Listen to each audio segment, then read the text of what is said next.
Hello guys, hello, welcome in. How y'all doing? What's up, Riker? I am Battlefield Edge on tomorrow. Clyde, welcome guys. How's it going, boys? Welcome to Battlefield 6 Purgatory, where we won't get to play the game today, nor tomorrow, but we can talk about news. We can take a look at what's new in the world of Battlefield 6, if you will. So that's what we're going to do today. Just hang out a bit, go with some news, go with some interesting things about the game. I really want to get your guys' thoughts on it as well. You know, what you've been feeling after the first weekend in the beta. Have you played it? Are you waiting for next weekend? Fill me in on that, guys. How are you feeling?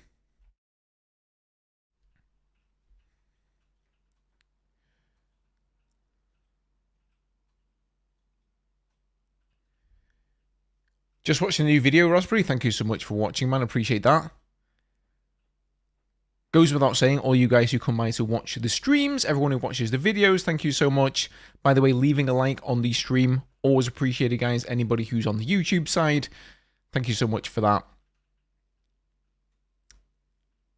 You're depressed. I know the feeling, dude. It is a bit like I've gotten up, right? I'm on vacation at the moment, so I've done my videos and stuff, and I'm streaming, but I wish I could be just like playing the game and streaming the game and able to talk about what else is new there.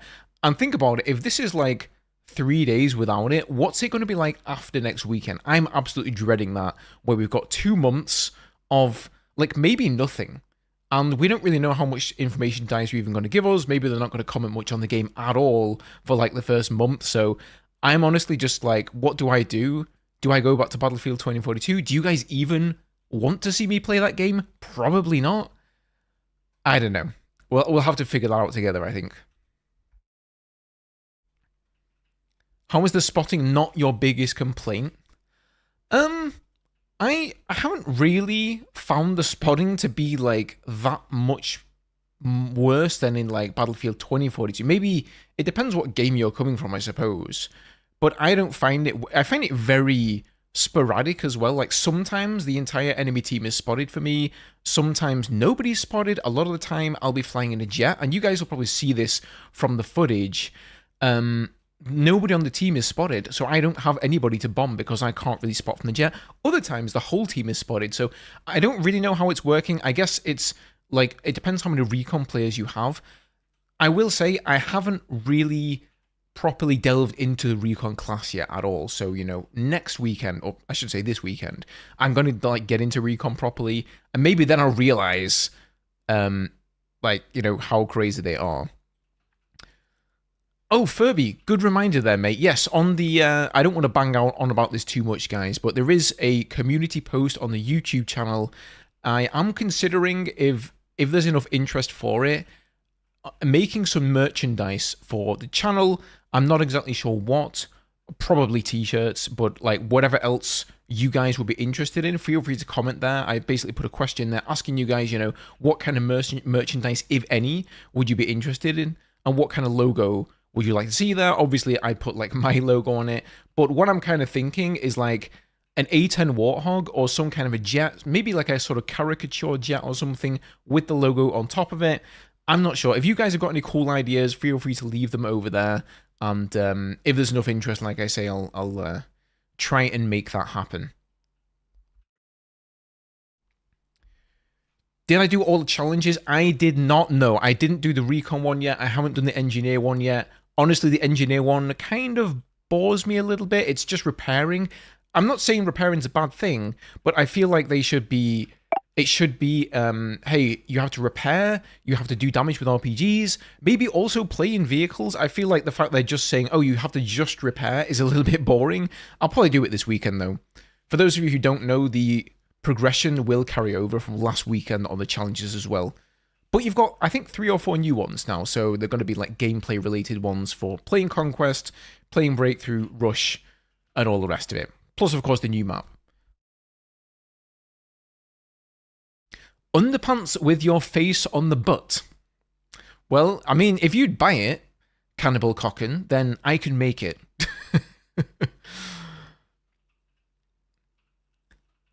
I'm a Brazilian fan of your Jets gameplay. Nice. Oh, thank you so much, Ezio. Appreciate it, man. Yeah, nice to see you here, dude.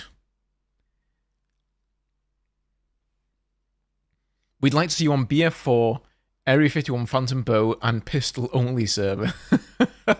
Yeah, I'm sorry, Elias, you can forget that. How many players do we have in Battlefield 4 at the moment, though? Because I think that game is kind of popping up. I think most Battlefield games have gotten, like, way more players now. Okay, it's doing all right. I wouldn't quite say it's popping off, but, like, I mean, although these are Steam numbers only, bear in mind. This was before the Battlefield 6 announcements, and this is afterwards, so people are now probably flocking back there and thinking, what can I do with the remainder of my time?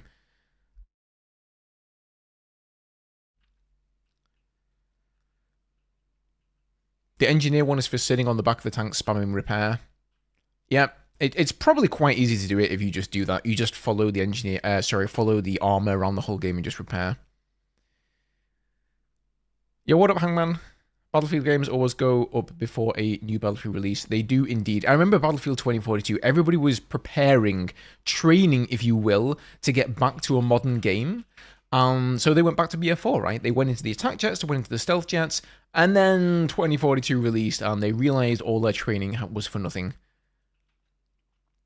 Are we going to have platoons? I certainly hope so.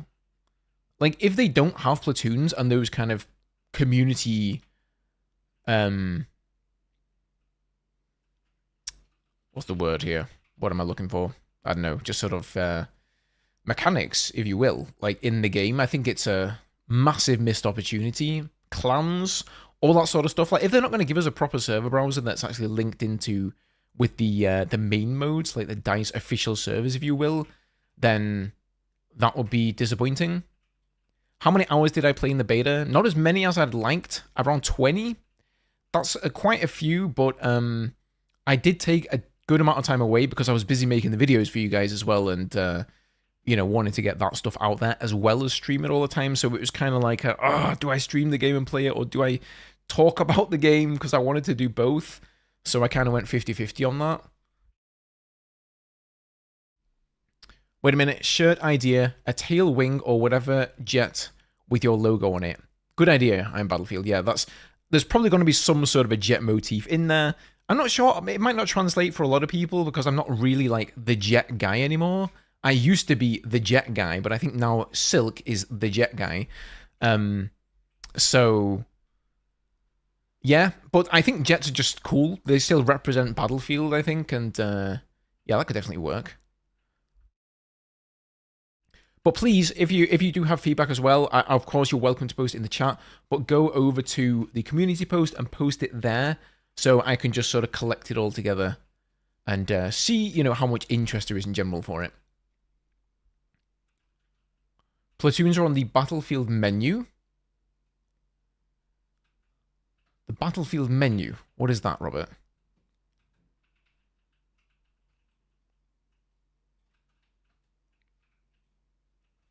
Server browser in the main mode doesn't literally change anything, really.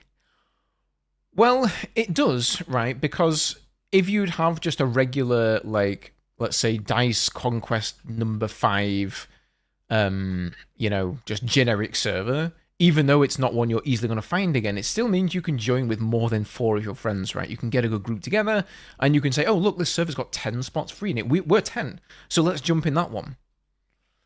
Well, if it isn't Mr. Ludeus, welcome, sir, welcome. How are we doing today? Hello, mate, is it Thursday yet? Unfortunately not, Michael, no.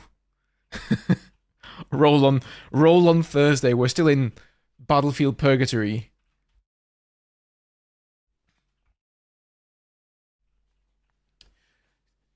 Do you think there will come any exclusive maps for Portal? I mean, I hope they're not going to be exclusive, no, because I think that was one of the mistakes in Battlefield 2042 that, they kind of kept them separate from the main modes, and then we had, 7 maps for the main modes, and 4 for the Portal. Was it 4? No, 6 for Portal, 2 for each of the different Battlefield eras. So I really think they need to sort of combine them. Like, whether it's Operation Firestorm or another remake, it needs to be together with the other maps.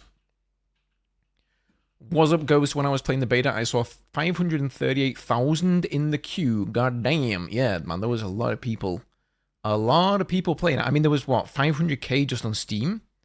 So that means... I don't know how many. Well, we do have some numbers here, but I don't think we've got the concurrence in total.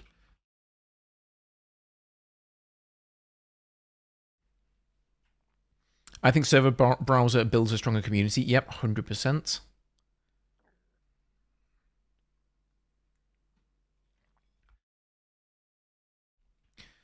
So yeah, you can join game on people that are in a full party, but then you have the problem that the server is probably already full, right? If your friends are in a party, the matchmaker will fill up the server, and then you log on and you're like, oh, Reaper's playing Battlefield 6. Let me join his party. Oh, I can't. The server's full. See the problem? I was yearning for the mines, so I'm spending my time playing Minecraft.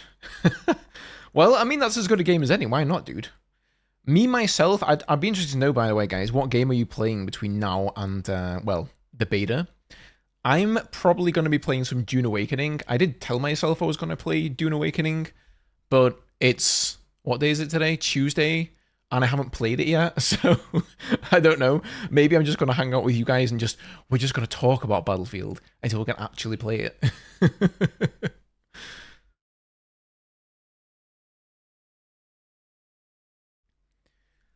BF6 beta was the most crisp beta I've ever played. It was pretty good, right? It did look very polished. Which is a change.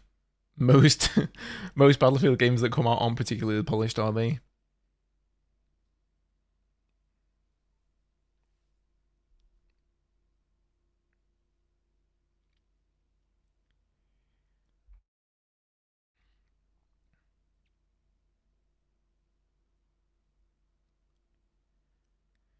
Don't blaspheme, bro. We'll all give an account to God, repent and believe in Jesus Christ.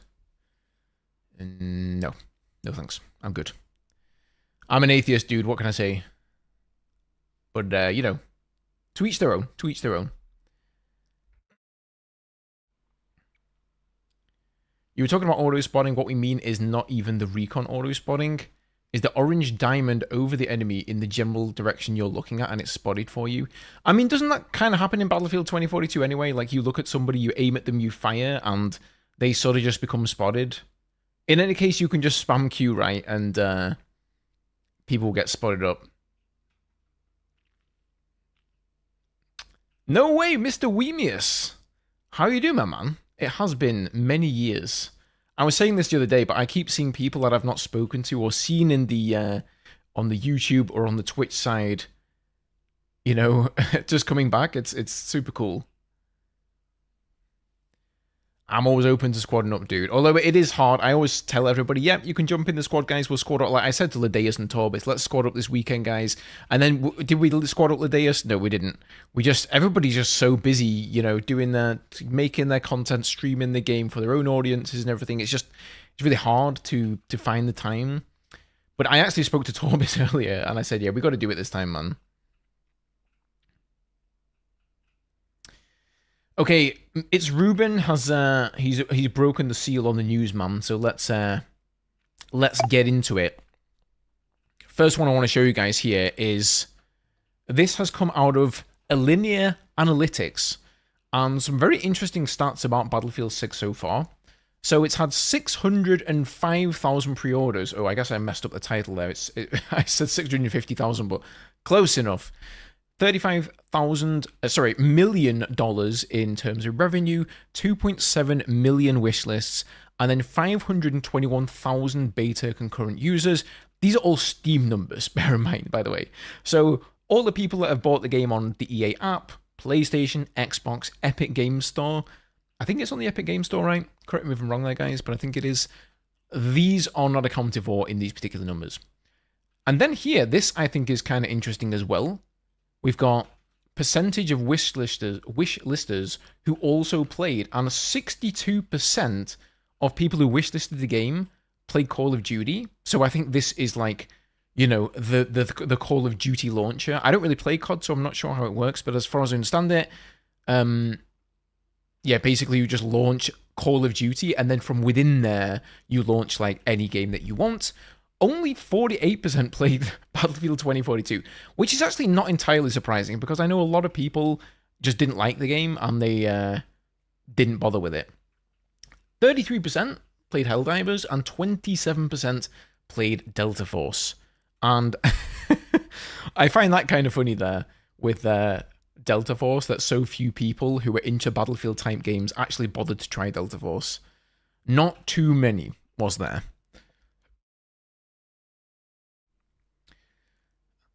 Yeah, you've got a good point, Elidas. I guess the hashtag don't pre-order didn't really work very well. I mean, maybe we stopped a few people pre-ordering. I don't know. To be fair, I get it if you pre-order now. Like, we've played the beta, we've all played the game, we know how good it is. There is no way they fumble the ball.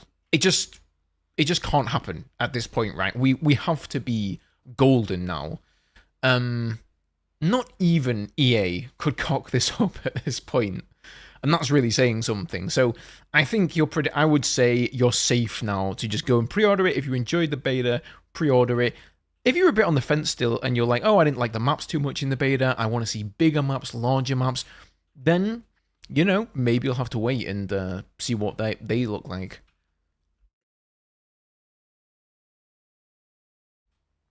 You're out here playing aim trainers because without the Battlefield 6 beta, it's the best I've got. Damn, man's not even going back to 2042. You didn't trust the Delta Force devs? No, I don't blame you. Good evening, Jimmy. Good evening. Yeah, I've seen a lot of people comparing their like play hours in 2042 to Battlefield 6, and it's like, I spent 25 hours in BF6 and like 10 hours or less in 2042.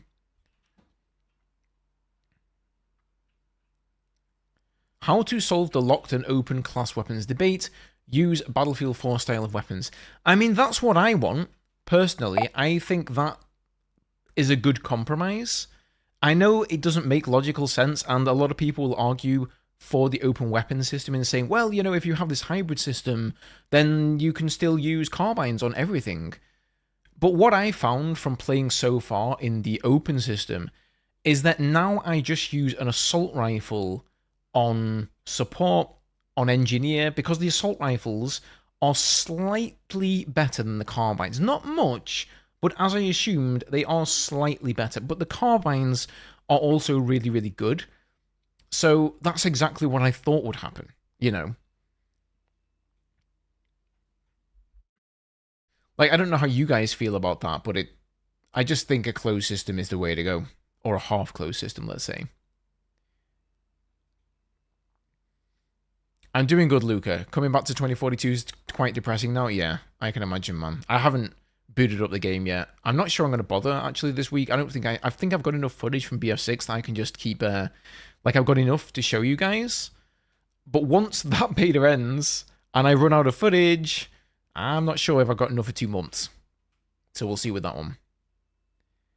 Did they say anything about optimization on mid-end systems?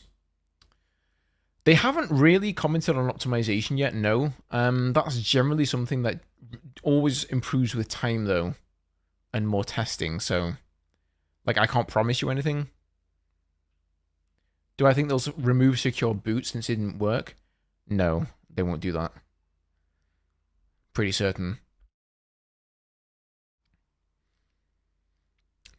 605,000 pre-orders. Steam alone, guys. That is $35 million in revenue. So I reckon they've made well over 100 mil. But how much money did they spend on the game? 400 million plus. So they haven't even made a quarter of that. And that's, well, this is a rough estimate, right? Let's say they might have made more than 100 million at this point. But the game's not even out yet. These are just pre-orders. I don't know, like, the numbers of pre-orders versus, like, how many copies you sell when the game's actually released. I would assume that you sell more once the game releases than people who actually pre-order. You know, I think the hardcore, let's call us the Battlefield veterans, right? The hardcore few, we will sort of pre-order the game and play it because we want to be there on day one. But I think there's a massive, more casual audience who aren't really like looking at gaming news and stuff, and they just kind of boot up their PlayStation, go in the store, and go, "Oh, there's a new game out, Battlefield 6. What's this?" And the amount of people who buy it there and then are probably way more than we all are.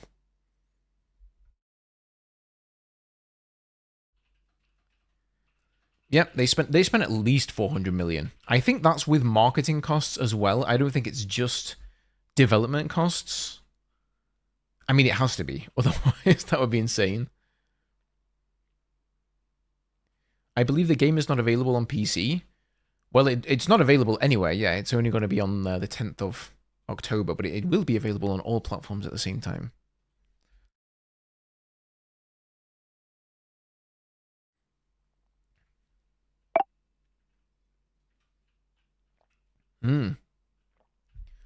Where are the California maps? Good question, Danny. Probably, I would guess, coming in a later season. So they've been, what he's referring to here, I think I can show you guys some screenshots, in fact. Don't tell Dice. Let me find him here.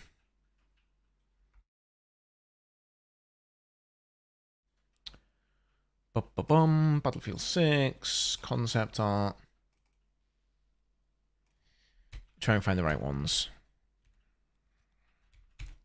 A lot of you will have seen these because I've been posting them in videos and stuff.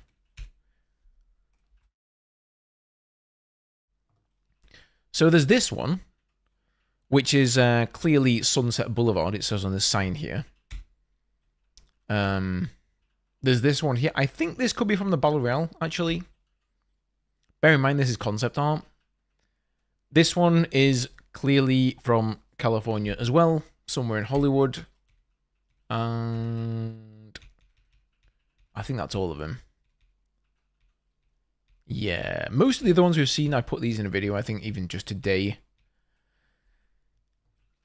So what he's asking here is, where are those maps? Well, they haven't announced them yet, essentially, so they're still sort of under wraps. But they have to be coming, I would assume, in a season. Hello, Deborah.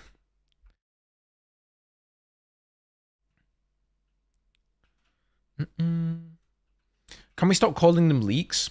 Well, there is a leak. I'll show you guys the leak. It's from Temporal. We just haven't been over it yet. But it's a good point. Let's hop into that. Here we go. I'll probably be covering this in a video tomorrow in more detail. But for those of you who don't know, Temporal, one of the biggest data miners in, well, Battlefield history, really. And he says, a custom search option teased in Battlefield 6 files might let you set preferences, maps, and modes for matchmaking. So possible use cases: to avoid the last played map, focus on small or large maps, and then specific map mode combos.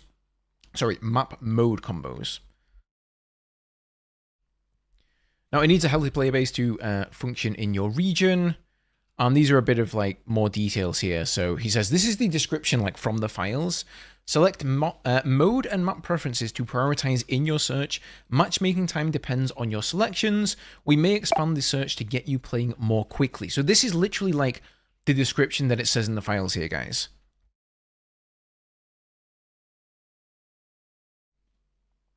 So this is very interesting right now, because what this means is that this may be outside of the server browser entirely. Astora, thanks so much for the $2. Appreciate that, man. Do I like cheese? Yes, I do. So what I'm seeing here, cheese, is you can put in a number of parameters before you hit matchmake, and then you can matchmake, and it will find you the mode and the map that you're looking for, regardless of whether there's a server browser in the game or not. Which sounds pretty awesome to me. Yes, I'm a COD refugee, LOL, but I would like to ask, what is the possibilities of implementing S&D? Search and destroy. Oh, cheers for the 5, man. Well, welcome to the Battlefield gang, Astora. What are the chances of search and destroy? I guess, I mean, rush is okay. It's not search and destroy because it's not round based. Haven't they done like a round based thing for Battlefield before? I feel like they have. I'd say it's like they might do something like that. Wouldn't be surprised if they are. I think they understand there's a lot of Call of Duty folks coming over, so they might try and cater a little bit in there. Maybe make some kind of a competitive mode. The thing is, they have a competitive-ish mode coming, which is called Gauntlet. I think it's for squads of 4. There's going to be a bunch of like mini game modes. We don't know too many details about it. It's unannounced, by the way. This is only coming from leaks, so take this with a grain of salt. But it pretty much sounds like it's almost certainly going to be in the game, probably releasing with the Battle Royale. Yeah, what's up, Torbis? Welcome, mate. Anyway, he also says here, just finished a match on Liberation Peak. Now give me a different map. So preference, select all maps except Liberation Peak. This is like a few examples of use cases.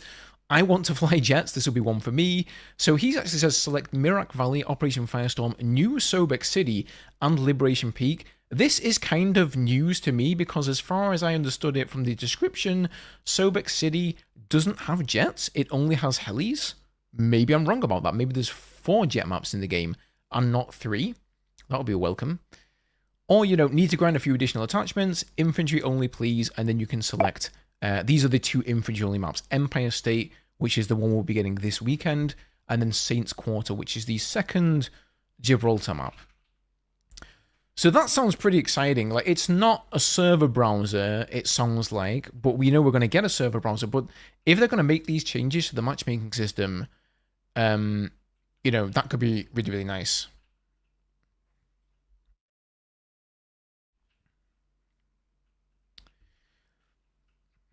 Temporal doesn't know, he assumed.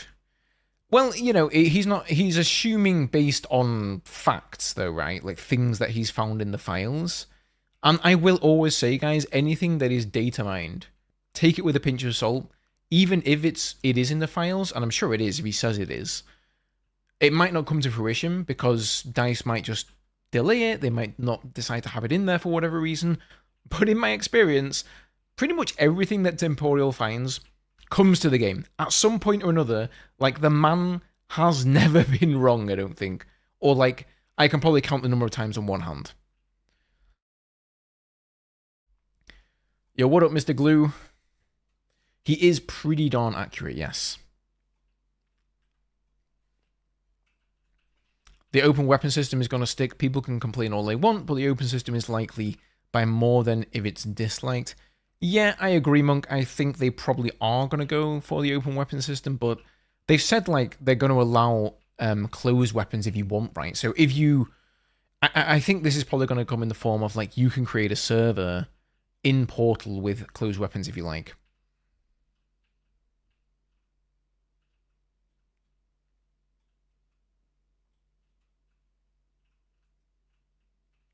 His words, this is no confirmation. Yeah, of course. Like, that's what I'm saying, right? We can never say, yes, this is 100%. But to me, whenever Temporal finds something, I'm sort of like, it's pretty much 90%, dude. I think the one thing that took the longest time to actually arrive that he data mined was in Battlefield 2042, and he found the Draugr, the stealth bomber that's in the game now.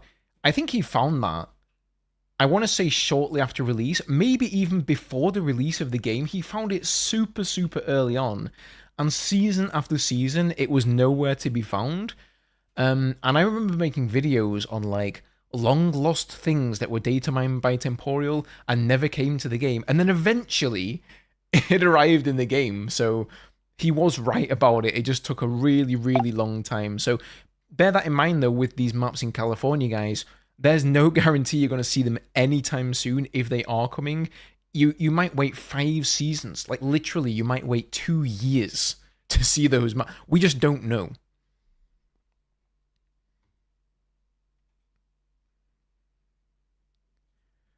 Where do I get the 650,000 pre-orders number from? Okay, we'll have a look at this again just for the people who are coming in right now. So this is from Alinea Analytics. And it's a bit of a slide here just showing some of the stats from Battlefield 6 so far. I actually have it wrong in the description, guys. It's 605,000, not 50,000, but nevertheless, doesn't really matter. It's a bunch of pre-orders. $35 million in revenue here, 2.7 million wishlists on Steam. This is all on Steam for transparency's sake. And then 521,000 concurrent users in the beta, as most of you will have probably heard. And then these are like the percentage of wishlisters who also played these games here. Which is kind of interesting to me that more people who wishlisted played COD than Battlefield 2042. Like, you would think the highest would be like the last Battlefield game and everybody's coming over, but apparently no. There are so few people who played Battlefield 2042, even though they're Battlefield fans, that COD is higher up here. Or maybe COD just sucks so bad.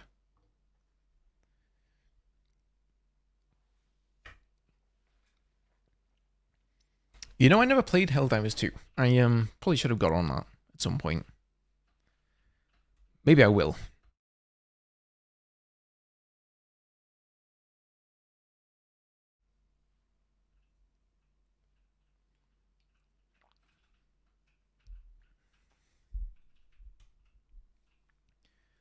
Did I see that Temporal said we'll probably each season will come with at least 2 maps? I did not see that. Is that something new from him? Let me see if I can find that.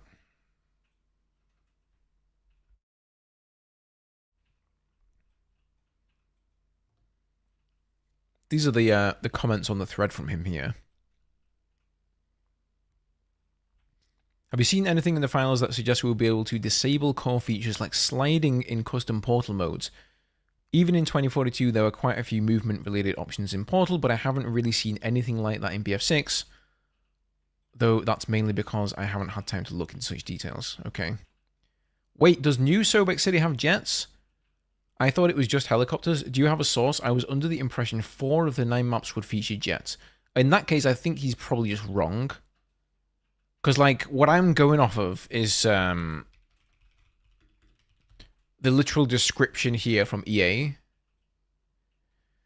If we can find this. Here we are, New Sobek City. It says, brave the Heaters infantry, advance the front line in a tank, or take to the skies in an attack helicopter. So why would it not say, like, or a jet? You know what I'm saying? That sounds pretty much like it's not going to be. Oh, take me back, dude. Take me back to this. Look at this beauty. Look at all those maps, guys. Beautiful. So good. Oh, man. So he seems to think this is pretty much how it's going to work. Like, you just tick the maps you want to play. Maybe. You hit Matchmake. You say, I want to play Conquest. And it'll just find you a server with those maps. And I think if it can't find you a server, then it widens. It's probably going to widen the search parameters a little bit, you know. So, okay, maybe it can't find, I don't know, the Iberian Offensive, right? Then it looks for the other maps that you're looking for. But I think, judging by how many players have been in just the beta, I think it's a given that there's going to be a lot of players on release. So I don't think, if they have such a system, it's going to be a problem for any of us to find probably like the exact kind of match that we're looking for. Did you find post-launch Season 1 content? We'll probably visit California at some point. The Eastwood and the Badlands maps are well known by now. On top of that, there'll likely be remasters like Propaganda or Talar Market.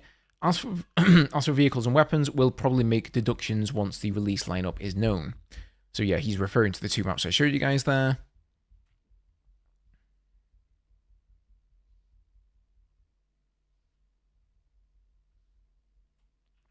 Ah, he's just got back from vacation. I've wondered why he's been so quiet and he's not been data mining the beta build like crazy. Are these cosmetic drops only going to be valid in the open beta and not in the full game upon release in October? No. All of the cosmetic drops are for the full game. In fact, you can't equip them right now in the beta. Only in the full game. So yeah, those will carry over. Let's see. Has he posted anything new here? No. Okay, that's the newest post. Oh, his map's been removed. EA have DMCA'd the Battle Royale map, guys. In fact, I would say you should go on his timeline here and take a look down, but what you'll find, here's like all the weapons in the game, by the way, if you're interested in that sort of thing. You can take a screenshot and or you can head over to his account if you like and just look at it there. But I've covered these in videos before. So we're getting... I mean, that being said, these are not all at release. For sure, some of these are going to be in later seasons, so you won't see every single weapon here on release day. But a lot of his stuff, as you can see, has been removed by EA. RIP. So, there you go.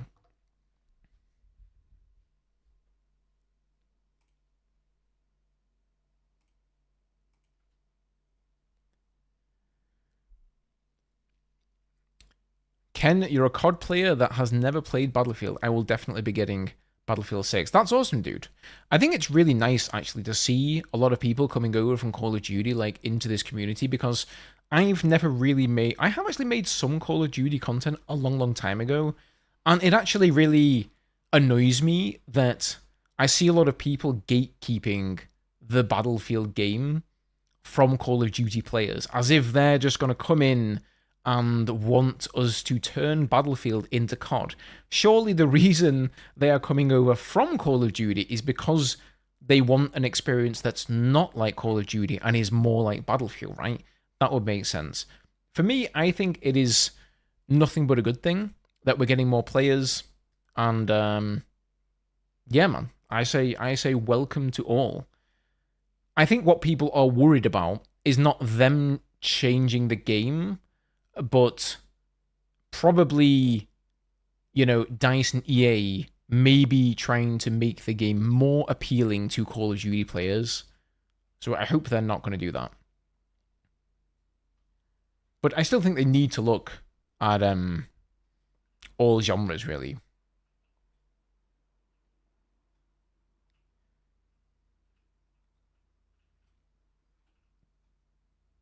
Oh no, Lemesres, you might not be able to play the second week as well, as my power supply decided to blow up on 2nd of August. The replacement unit is on its way.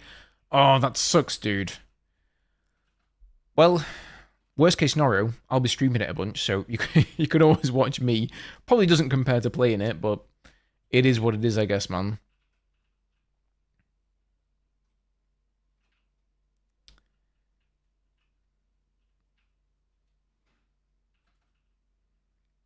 I'd say my biggest concern is cheaters, what they can really do to get cheaters.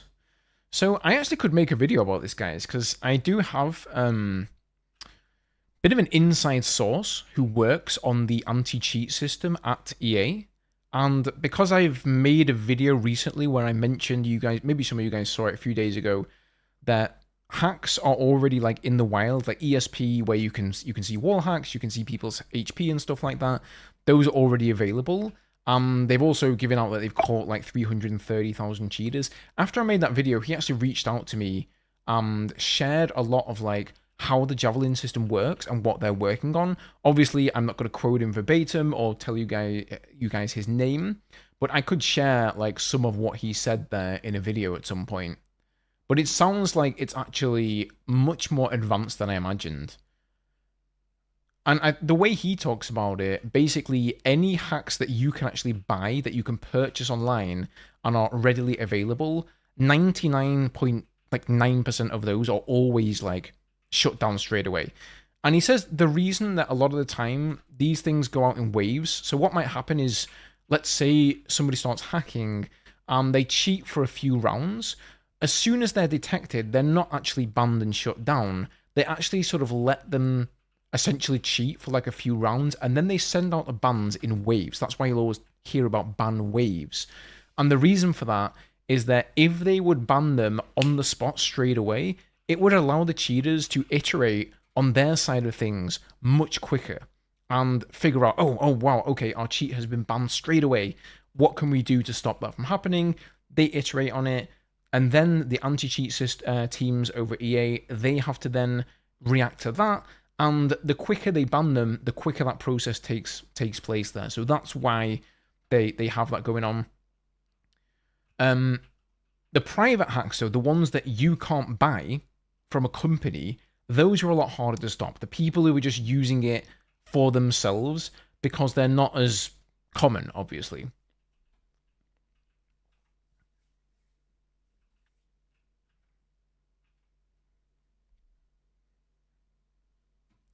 And how is it that Javelin and Secure Boot work together? I'll have to honestly like I don't want to go pull up the Discord now and like show anybody, but he did comment on that a little bit. Like I said, I don't want to get like too deep into the whole cheater thing. But if that's an interesting idea for a video that you guys would be interested in, I could maybe look into that. Long story short, it's an endless game of cat and mouse. There's always going to be cheaters. They're always going to be encountered. And I think there's also the side of it where players think everybody's cheating. I had a video on my video today. I saw a comment from a guy saying that I had really suspicious gameplay. Like, I'm not even that good of a player. Like, I'm not Enders or like Focus or somebody. So I can't even imagine the amount of people or comments that those guys get saying, "Wow, you're cheating, dude." And I think a lot of people these days, they just, if they see somebody who's better than them, essentially at the game, they just think that they're cheating. And we've of course seen that whole controversy around there. What's that guy called, Riley? I saw Enders put out a video on it today. I haven't watched it yet. I probably will at some point. But, you know, clearly he's a good player, so he's probably got much better of a perspective to give on that than I would have. Cheers for the good old times whether we play in the next weekend or not. Keep up the good content. BF6 is what we dreaded for like 12 years. Oh, Crying cheers, face Wingus. emoji, smiley face emoji. Thank you so much, dude. Appreciate the $5, dude. Yep, I'm sure we'll try and find time for it.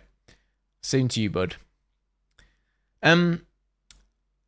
Yeah, like I have I don't even know who Riley is. I've never heard of them. Gonna be honest here, so I don't know what kind of player they are.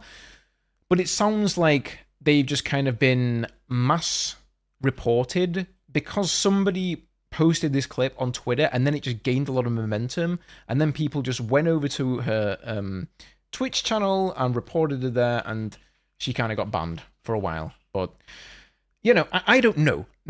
It could well be that she does hack. I just don't have any proof, right? So, like, I don't work at the EA team on anti-cheat, so I'm not going to go, like, throwing around accusations when it's just not, like, I don't really have conclusive evidence. I think the only time I've done that is, some of you guys will have remembered the whole sort of hacking series on Battlefield 2042 with Luke Skyfarmer. That other dude, what was his name? Who was literally posted himself using ESP. Like, the evidence against those guys was overwhelming. So yeah, at that point, I felt I should probably, like, say something about it.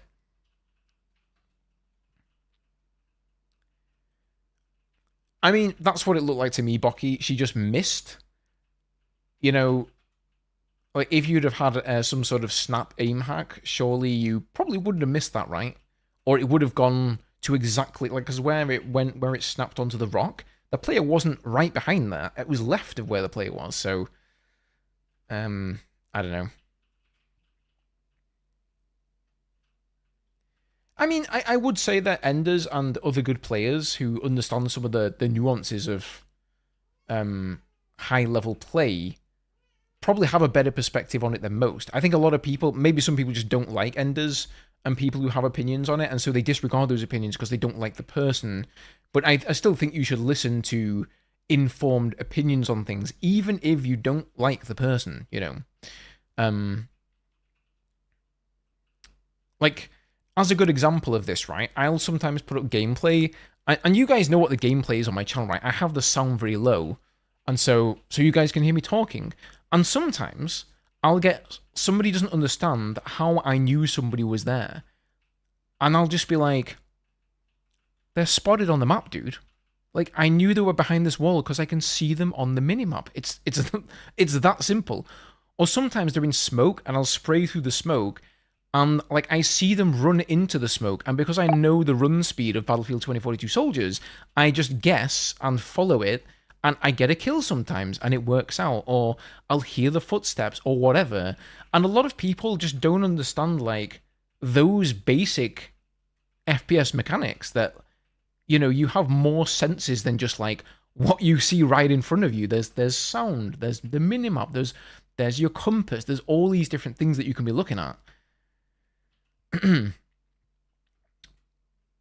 So like that tells me, right? I've probably got like a 2.5 KD in most Battlefield games. I'm a fairly average player, I would say. So, if I'm getting accusations, good God, like I don't even want to know what kind of accusations these people are getting. And you guys will know, you used to watch me in Battlefield 4, right? I would fly the jets all game long, and people would always call me a hacker. I'm like, what kind of jet hack do you think? They were like, you've got a speed control hack, Ghost. I'm like, no. Does that even exist? Is that even a thing?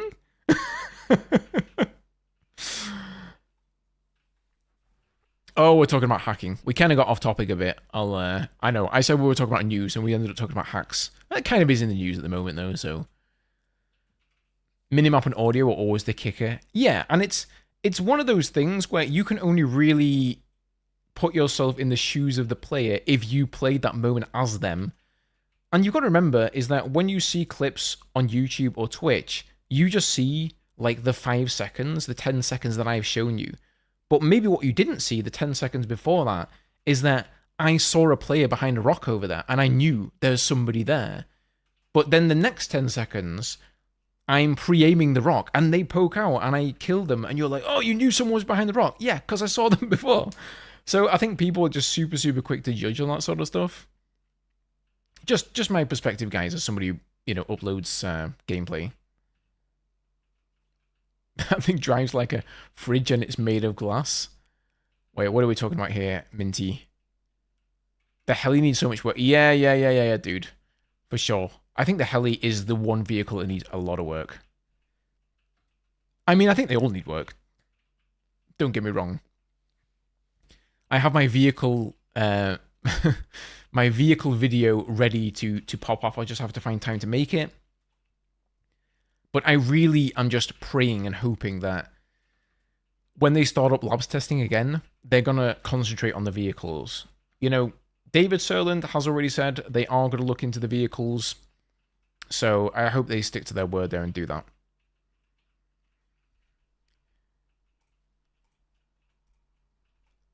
Hey,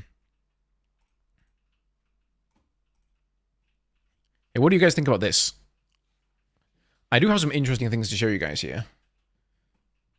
Come on, Lopper, move out the way. Come on, love. Say hello then, if you're gonna be here.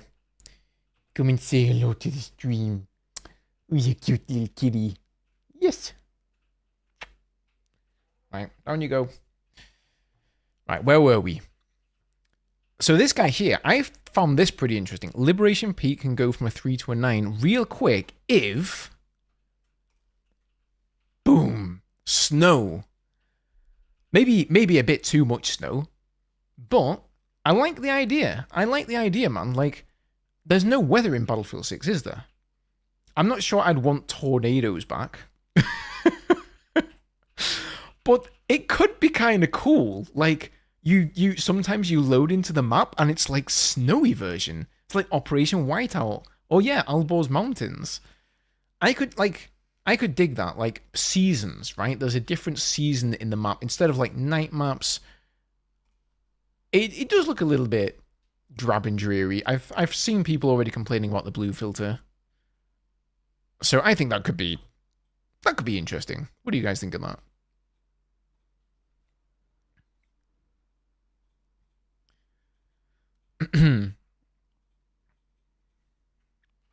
There's a way to climb on top of roofs if you know. Oh yeah, Twisty, that is a bug. It's got to be a bug, I'm hoping, on the Siege of Cairo. Where Cat go? Cat went down. She's here. I mean, I can bring her back. Lopa, kunde. Lopa. Come on. Nah, she's pissed off with me now. I've put her down. She's offended now.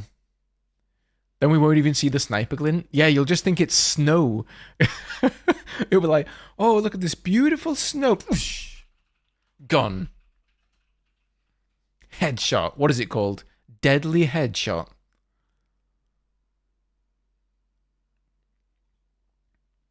Vehicles would butcher people in the snow, though. Oh, but imagine the tracks. Imagine the tire tracks and the... Well, the tank tracks. It would be like Red Dead Redemption 2, man. Oh, it'd be beautiful. It'd be interesting, but something like making an avalanche and stop the snipers that takes the spawn on C would be better. Now you're talking, Dante. Bit of Levolution. I am kind of sad that it sounds like they're not going to have any Levolution in there. Like, I mean, you could make an argument that all destruction is Levolution in Battlefield 6 because the way you knock down a building, it is evolving the level, right? You're opening up walls. It's like micro evolution, Levolution everywhere.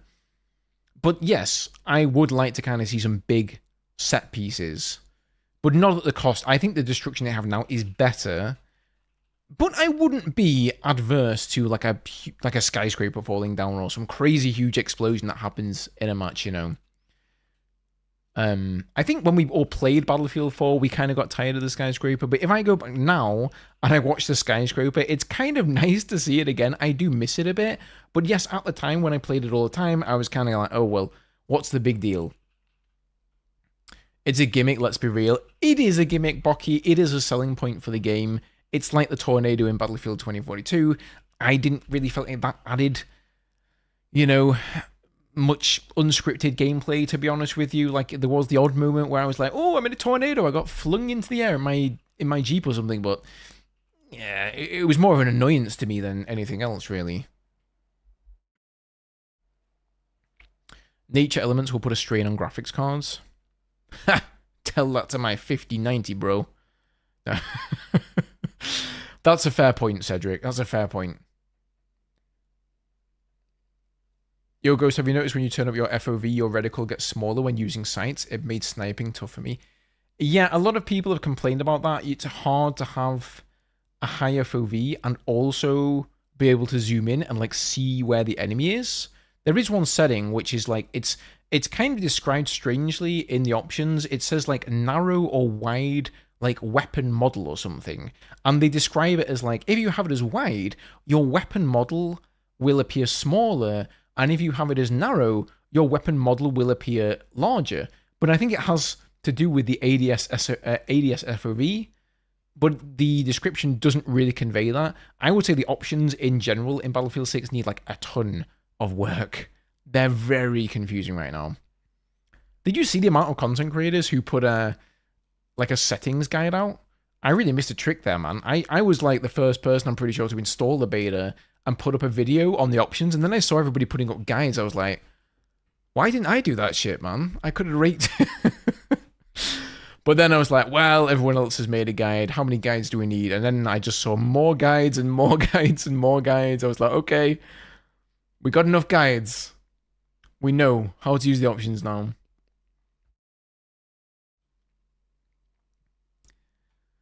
Levolution was fine when it didn't ruin the gameplay too much. Yeah, I agree with Torbis as well, though. The Flood Zone had a good one. Narrow or wide is ADS FOV on or off. It's just renamed. Like, why did they have to rename it, though? We all know what ADS FOV is. Maybe they found that people didn't understand that. Because they changed that in 2042, right? So that it was like, was it not on as, like, it was off as default, and then they changed it, I think, so it was on as default, because people didn't realize what it was. Has anyone mentioned the lack of pull-up vaulting? Seems like if you can reach up, you should be able to vault up. So there have been some areas that I kind of tried to jump up, and I was a bit surprised I couldn't mantle up there. That's a good point.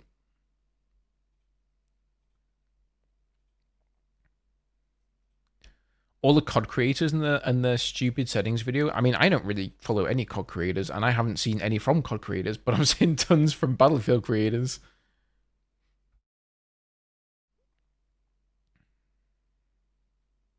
Do the ultimate guide to guide them all. Well, I'll probably just wait till the full game comes out at this point. I'll do what I know how to do. I'll do some vehicle guides. That's kind of something that not too many creators do. By the way, there's already a jet guide up on my channel, as well as a bit of a weapon guide for anybody who's going to be new to the beta this weekend. Just so you know, everything is carrying over, so it's going to be like last weekend's beta, plus some stuff, like one new map, one new game mode.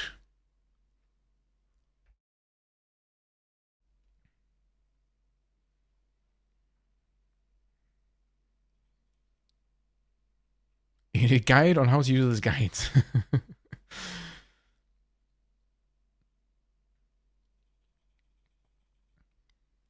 Was it just me, or was there a real lack of variety in vehicles during the beta? I found it odd. Vehicles were not separated by factions. I agree, Alex. Yep, I would like to see that. It did kind of confuse me. Like, is this vehicle on our team? Is it not? Actually, there's a video. Spoiler alert, guys. There's a video dropping in half an hour. 8 o'clock. My time, at least. 8 o'clock. It's quite a cool one. It's quite a different one. I think you'll all enjoy it. Make sure you don't have your headphones set too loud. But all I'll say is that when I recorded that video, it really gave me new insight into the cosmetics in the game and figuring out who's on my team and who's on the enemy team. And just sort of tagging on to that, I don't know how it's going to go once all the cosmetics are added to the game. Like, everybody's kind of looking different. I'm not sure if it's going to be as readable.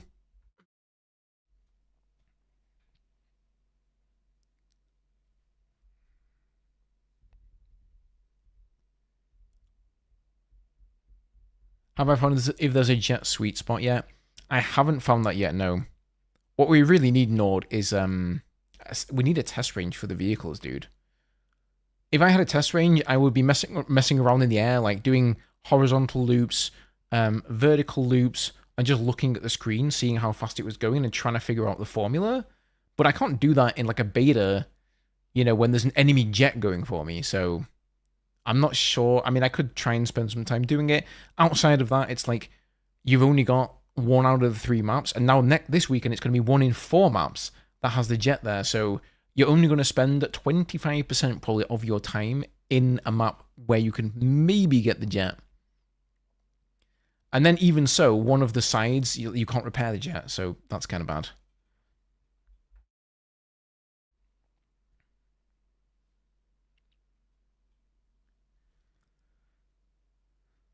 Thank God Battlefield 6 is banned in France. What? It is? Why have I not heard about this? You've got to be trolling me, dude. Seems to be Afterburner related, yeah.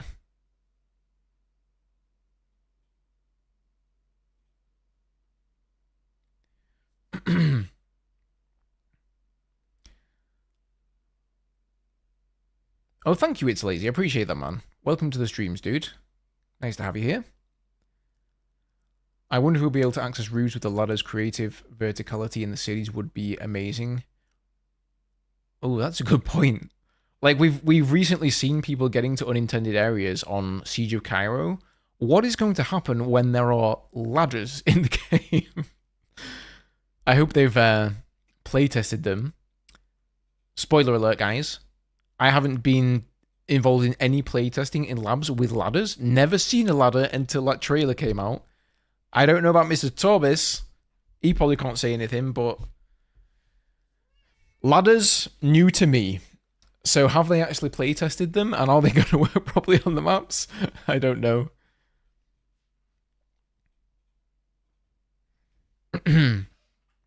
How do I let a sound in BF6? I tried out Wartips VAL, and I figured that sound behaved the exact same as it did in Battlefield 1, and I'm quite happy. Yeah, that sound is actually really, really good. Again, you're going to see that in today's later video. Although you might have to put it on watch later, because, of course, you know, you're in the stream, right? I mean, priorities. But yeah, after having used it, I may actually just switch to Wartips VAL. I'm not sure how it's going to work for, like, the YouTube recordings, because obviously I don't want things to be too loud from the gameplay side there. But if I can make it work for YouTube and Twitch, or streaming, I mean, then I think you definitely hear footsteps a lot better. Hi, Loppa. Are you back again? Look who's back. Back again. Come here. My little baby. How do you like the sound in Battlefield 6? I tried out War Tapes. Sorry, I already read that. My Twitch has stopped scrolling. That's the problem here. Thank you guys so much for the follows, by the way. Appreciate that, guys.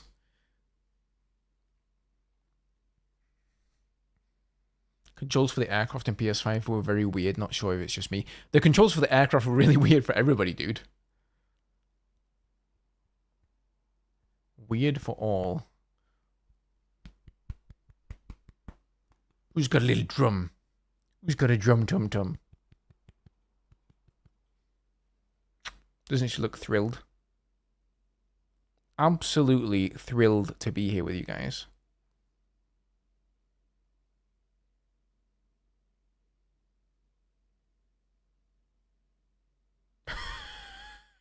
She's actually enjoying this, guys. Look at this.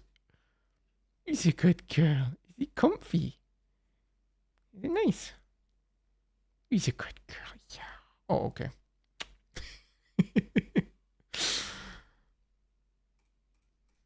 She's the real star.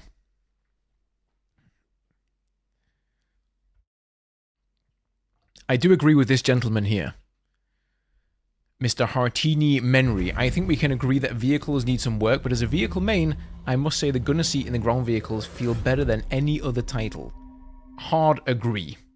They better not disappoint us like 2042 release with the maps we didn't play in beta being unfinished. I was also in labs and never seen those ladders. Yeah, for sure, man. Thank you for the $6 there. Appreciate that, it's lazy. Yeah, I mean, I think they've done some good testing in labs. I think their focus has been on certain things, mainly infantry play, the class system, the maps. The maps, they've only tested the 3 maps. Maybe there's been testing that's happened outside of me and what I've been involved in. I don't know. But there are gadgets that we've not seen. There are maps that I think have not been tested. Again, at least in labs on a large scale. And I think they've just yet to test the vehicles. Like, I really, really hope that what they're going to do is once they open up labs after the beta, that we're going to go back to vehicle... sorry, not back to vehicle testing, but they're going to begin vehicle testing. I really, really hope to see several feedback topics there. Mr. Gravity, welcome, sir. Welcome. That's just because they're super OP. That needs a nerf. Oh, we're talking about the tanks here? They are really, really overpowered. I'll agree. Both the gunners, by the way, and also the secondary HMG. I think they do 49 damage. Not certain on that one, but it's like a 3-shot on infantry. So crazy, crazy powerful. I think if you've actually got like a dedicated gunner and you're on comms, you will shred in that thing. But that's kind of the theme of all the vehicles, isn't it? I mean, they're all glass cannons. If you go and look at the cannons on the jet, they need to have their damage reduced by at least 50% against enemy jets and helicopters. They're just absolutely ridiculous. Like, you have no chance of reacting at all. So, you know, why they've kind of gone for this, they've gone really, really, like, hardline glass cannon on everything. I think it needs to come a little bit back so you have some leeway and there's some gameplay then that opens up around the vehicles. It's not just, oh, I saw you first, I opened fire first.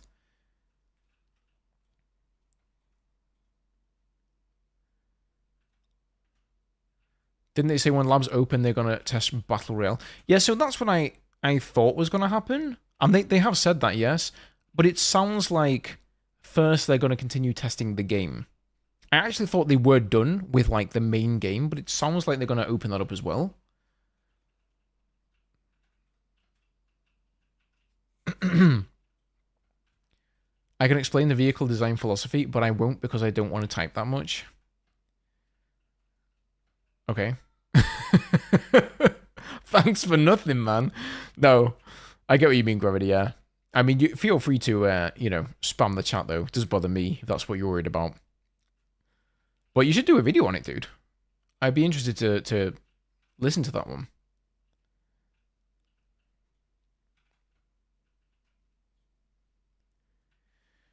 All I know is that they just haven't really gathered a lot of feedback. I think people have given feedback, right? Like, I gave feedback in labs. And the way labs is structured, for anybody who's not in there, is that they have feedback topics. And they ask for feedback and say, okay, this task, we're focusing on this thing.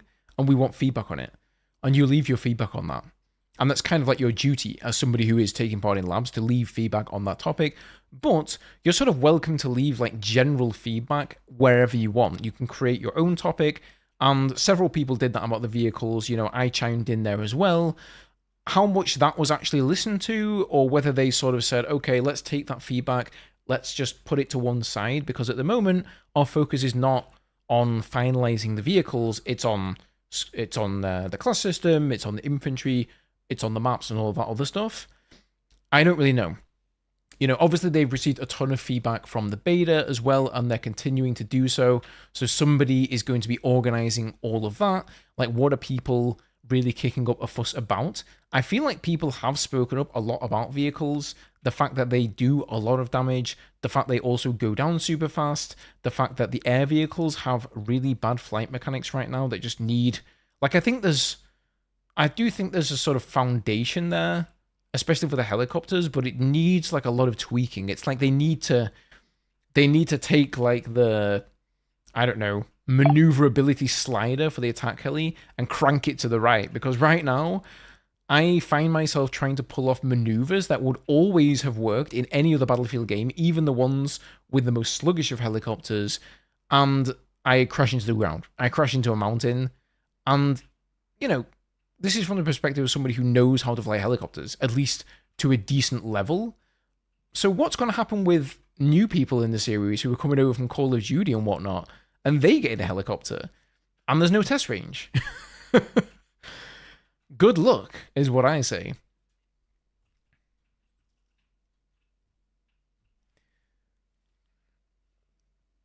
Oh, cheers, Adnan. I appreciate that, man. Thank you so much.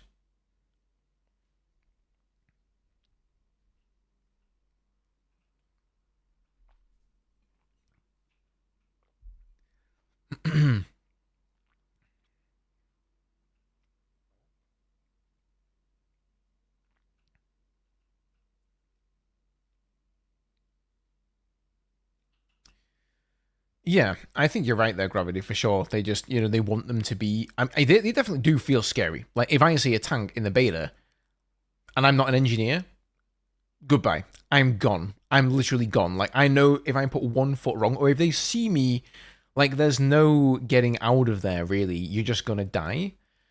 I'm not gonna lie, I'm biased, because I really like playing in vehicles, and whenever I kill a lot of infantry, I find that really fun, man. So part of me, like the part of me that has fun, wants to say, oh man, this is so much fun, let's just leave it. But then I know, like, the rational part of me that says, this needs to be balanced, says it definitely needs, even I'm saying, right, the damage needs to be reined in, and they need to go back and look at this. The thing is, they already got a Battlefield game with the most solid vehicle gameplay in terms of tanks, aircraft, pretty much everything, and that's Battlefield 4. And they could simply just look at that and copy it. You know, I'm not saying they have to copy it like to the T, but I think that's a good point to start from. And so the fact they haven't started from there with a lot of the vehicles kind of has me scratching my head, honestly, especially with the jets and the speed control. The only reason I can think about that is that it's too high of a skill ceiling, or maybe too high of a skill floor, I should say, and it's not very welcoming for people who want to figure out how a jet works. But that being said, there is also some semblance of skill control, speed control, sorry, in the jets that nobody's figured out yet. So I think people are going to have to rely on, you know, maybe content creators like myself to teach them how that works. I don't think the game's going to tell you.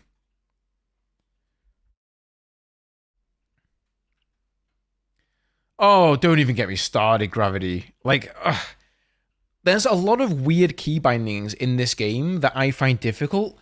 Like, the defibs being on 3 instead of 4. Maybe some people had them on 3. I had them always on 4.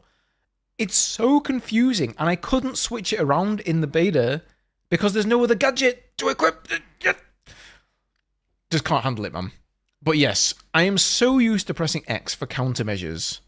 And I was thinking, like, what does X do then? Surely there's got to be a reason that we're using 3 instead of X. X doesn't do anything in a jet. Or a heli, does it?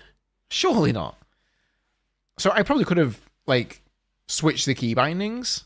It's actually really hard for my hand as well, because I'm just looking at my keyboard now, and I'm going like, okay, I got my middle finger on W, my ring finger on A, and my index finger on D.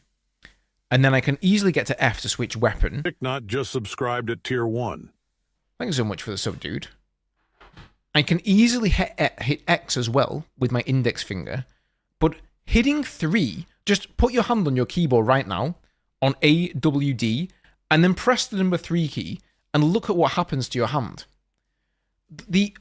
Try and press shift, right? Try and press 3 for countermeasures, and then try and press W and A and shift with your pinky. It is not a comfortable position to be in at all. And you can't press D at all. So it's clear that whoever designed that did not play in Jets. But again, I think it's pretty placeholder right now. I think even if you look at the UI in the vehicles, like in the bottom right, it looks very just, I don't know, just placeholder, rudimentary. It's not like a lot of the icons as well. It wasn't clear to me. Like if you look at the number 4, which is your bombs, it was not clear to me at all that those were bombs. I was like, what is this like weird? Let me try and find some Jet gameplay to pull up here. Because I can't even remember what it looked like, to be honest with you. All right. Yes. Look at this. What is this? Sorry, this here. It's on there. Like, it's like a tiny line. It could just be like, this makes sense. This is immediately, okay, this is flares, this is countermeasures. But this, it could just be a big, like, cartoon-looking bomb from Tom and Jerry, and I would realize, oh, that's a bomb. But this doesn't really, like, it's so small, it doesn't really convey to me that that is a bomb. And, like, these are the cannons, and then, yeah, I don't know, dude. It's just, there's just something about it that looks super, super placeholder and simplistic. I mean, Battlefield 4 also looks very simplistic at the same time. But it looks a lot better than this does. So I do hope they're going to fix that. I think UI is also one of the things that's last to come in for games, so I wouldn't be surprised if we do see like a big-ish UI overhaul on everything. You didn't even know the planes had bombs the entire first day? Neither did I. The first time I played them in labs, I didn't even figure out that I had bombs. And by the way, can I just point out also how silly it is to have your number 2 key as air-to-ground missiles, number 3 as countermeasures, and 4 as bombs. So you're constantly hitting 2 and 4. What are the chances that you hit number 3 by accident? Pretty friggin' high, man. Like, nobody knows you can change from HE to AP by clicking 4 in tanks. You are trolling me, Torbis. You're kidding me, right? What? How the hell would I know? How would I know that? The game didn't tell me.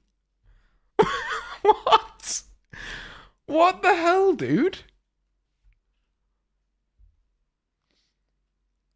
You're telling me you're not trolling me, right? You're not trying to get a rise on me, dude. Thanks for letting me know so early. Okay, so talking of tanks.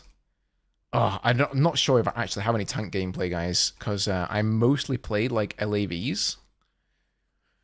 Oh my god, that would have helped. Like, that's why I kept complaining the tanks were trash, because I couldn't kill any infantry with them, because they come with the AP shells as standard. So, like, unless you're killing the enemy tank or the IFV, I was like, this tank's kind of trash compared to the IFV, man.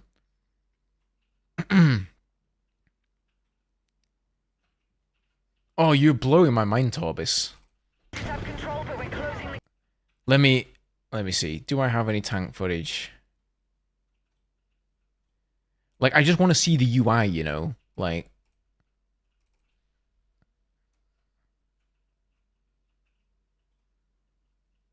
What did the UI look like? I can't quite recall. Oh! Oh! No, that's Naive. That's Naive.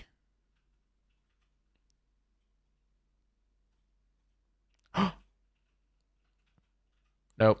Nope. False along, guys. That was a jet.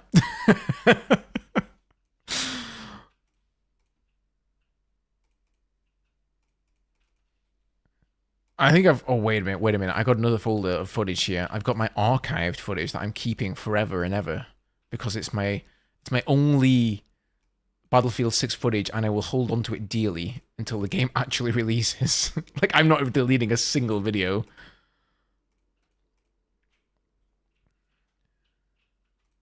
I wish I'd actually, like, saved one of my files here as, like, tank gameplay or something.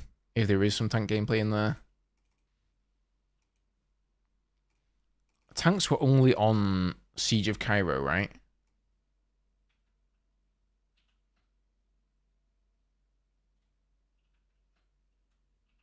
I didn't know, dude. I didn't know.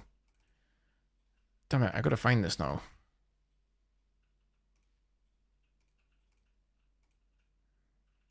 Okay, let's see. Beta day 1. This is literally my 4-hour live stream. I must have gone in the tanks at some point on this stream. We've got Ghostception going on here. Wait, that's not LFE. IFE, I mean. IFE.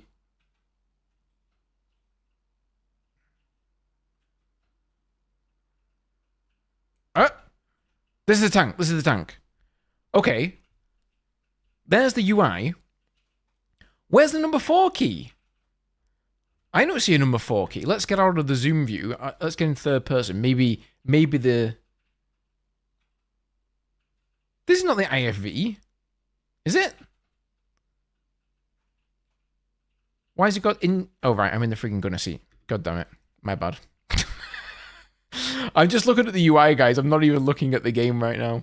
By the way, though, while we're on the topic of this UI, I know I'm whining a lot about UI, but this down here, this is not doing it for me, man. This does not tell me anything. I'm like, okay, I can just about tell I'm in the number 2 seat, and I'm not in this seat because it's a slightly different shade of green. But, like, what is this seat? Is this the gunner? Okay, like, maybe most of you would know that. But some people won't know that. Like, they need to make this clear. This is the primary seat. This is the gunner seat. This is, like, I don't know what these 4 seats do. Hell if I know, right? It doesn't tell you anything. Who's in this seat? You're like, oh, it's number 3. And then you got to go here. Number 3 is Forest. Okay, now I understand. Like, it's just not good, man. It's not great. Okay, this is Domination Peak. There's no tanks on that one. Come on, Ghost. When did you get in a tank, mate? That's Naive again. That's Naive.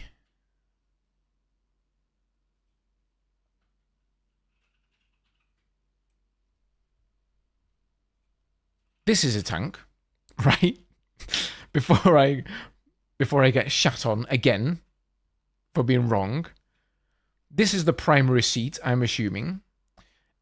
This tiny thing here, is that what I'm supposed to realize is HE shells? So it doesn't even say anywhere that this is the big gripe I have with it, right? You get in there, and it doesn't tell you what this is. It's just a picture.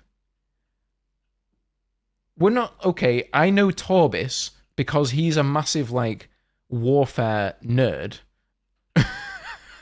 In the most loving way ever, Torbis, by the way, so it's clear. He would know, I can see this is, like, tipped. It's armor...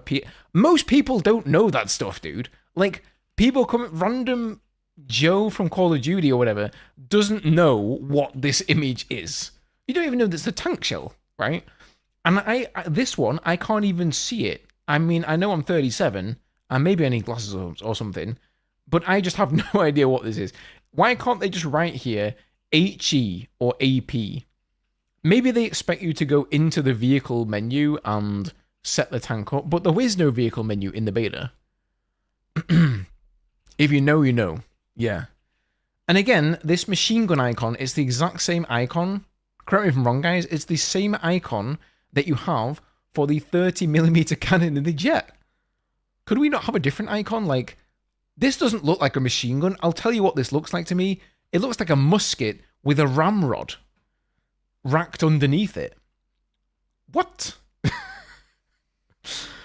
Oh, well. What can you do, guys? All right, I'm done. I'm done whining about the UI. We're done with that part of the stream, guys, so don't worry. I look 31. Oh, nice, dude. I'll take it. I'll take it. Thank you so much.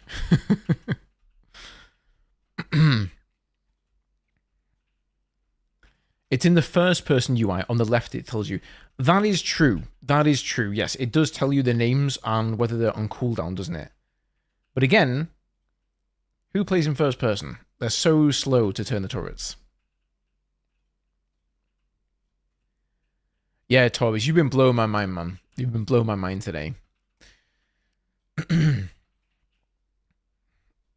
So this guy has a really good point here. Again, I'm going to miss teams looking like a cohesive army once skins start dropping. This is really like the big question for me. Right now, I'm like, this is NATO. I'm kind of getting used to them. This is what NATO look like. Packs are kind of slightly more brown, like yellow. But what's going to happen once the cosmetics come out? Like, how are you going to know who's actually on your team or not? Is it pre-order time? I think it might be. I think it might be. I would not judge anybody for pre-ordering right now. Do as you will.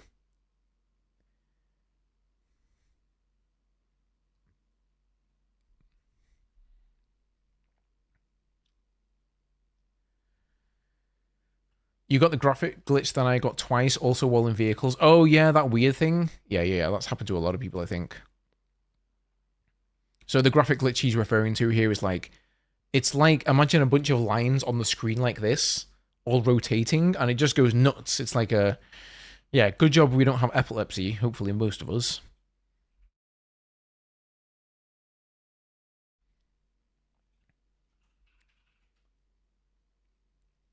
Paxies are green?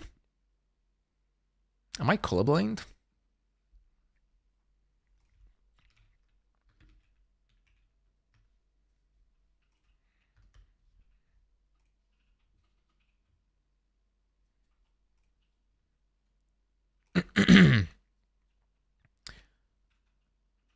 Okay, well, I see this armor carrier thing, and I think yellow. And like kind of dark, the dark, you know, glasses and everything. It's very dark green, I guess. Like, you can't even barely see their faces. But you're right, they are green. Well, what do you know?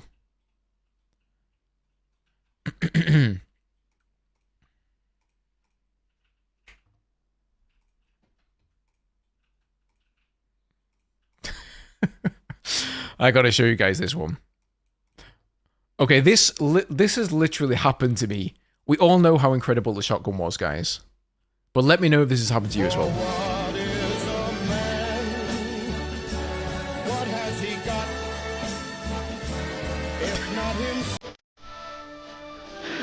The steel beam, man. Not all 7. Surely not all 7 shots.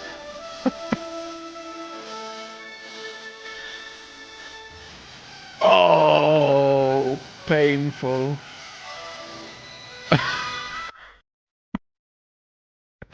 Oh, he's so distraught, the poor man. Poor man, forever. Forever captured on the internet, man.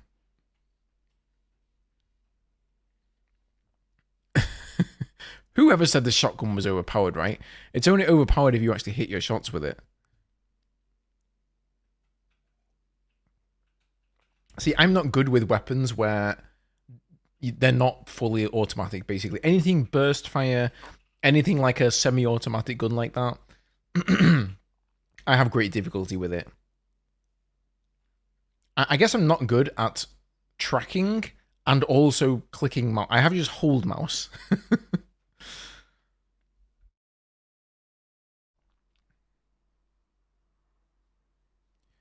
NATO appears to be consistent with the US. Oh, sorry, consist of the US Airborne Division Beta and the British Army Battlefield Labs. Yeah, I am wondering as well how they're going to elaborate on that, right? We don't really know exactly which countries are going to be in NATO, which ones are all going to be in packs. How is that going to work? You know, with these different sub-factions, I suppose you could say. Those have also been data mined, by the way. There are going to be, like, squadrons. Can't really remember them off the top of my head, but you guys have probably seen those in videos. That happened to you as well, Jim? Yeah, I think it's happened to most of us. I just hope it doesn't happen on stream any day. That means I'm not using shotgun on stream, guys. For the Phantom Edition, are the red soldier skins for NATO or packs? That is a good question. Let's have a look.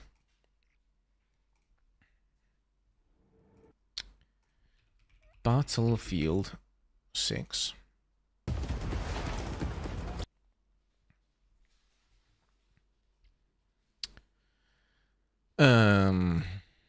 Where do I find these? Is it somewhere here?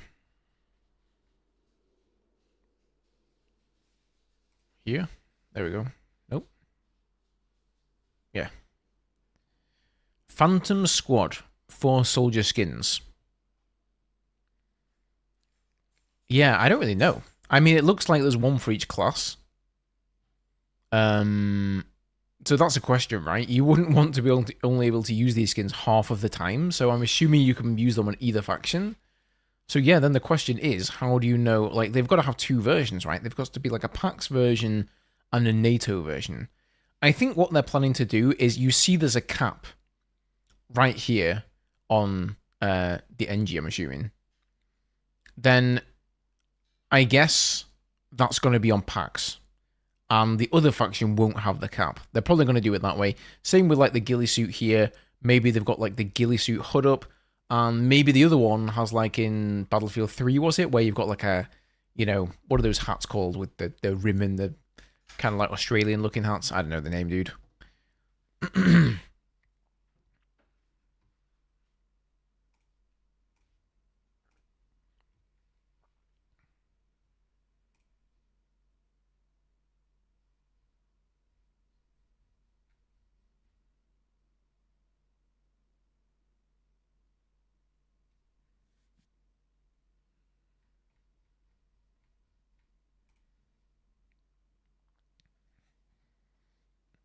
Yeah, what's up, Evie? Welcome, man.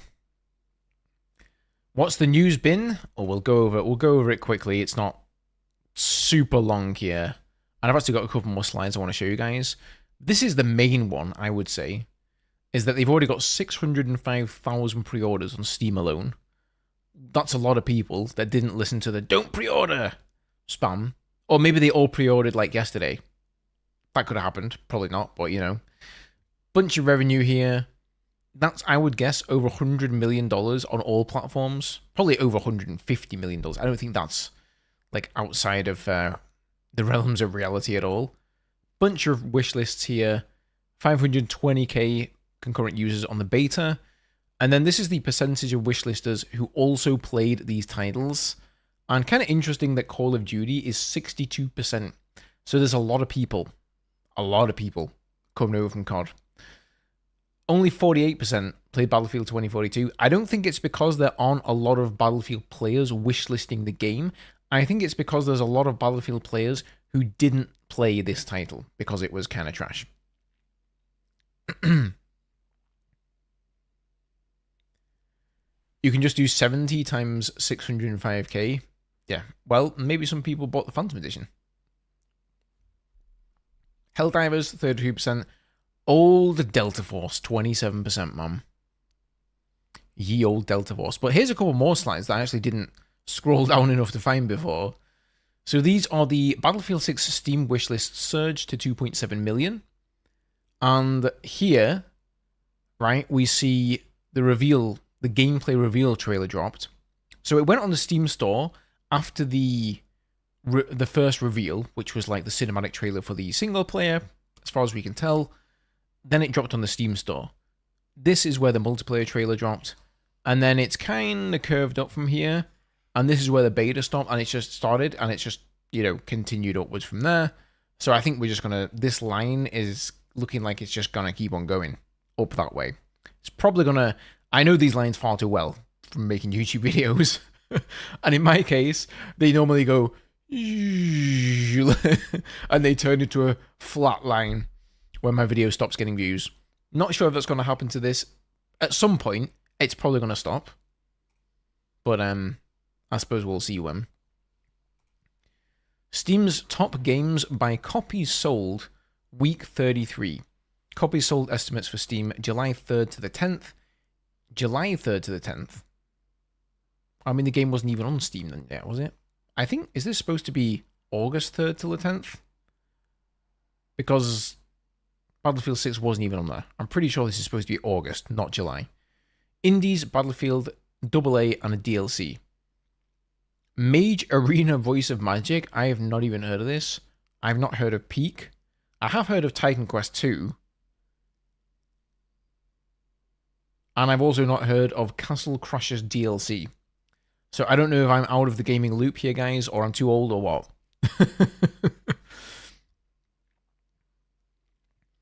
Delta Force was a waste of time. Sad old Delta Force, eh? They kind of shit the bed, Bocky, I'm not going to lie.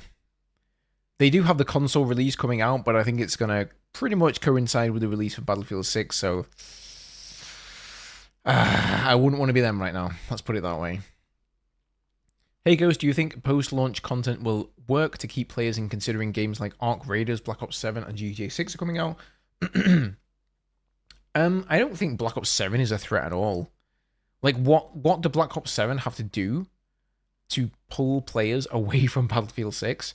I can tell you one thing, they'll have to do a lot to pull me away, so maybe I'm the wrong audience. Maybe I'm not their target, but GTA 6, I think everybody is going to play Grand Theft Auto 6 regardless. That's coming out when? May? That's not even like a worry for them, I don't think, right now. It's going to come out at some point. Like, they can't just hope that no games are going to come out for the next 4 years while they keep on putting out seasonal content. Like, we're going to get huge blockbuster games.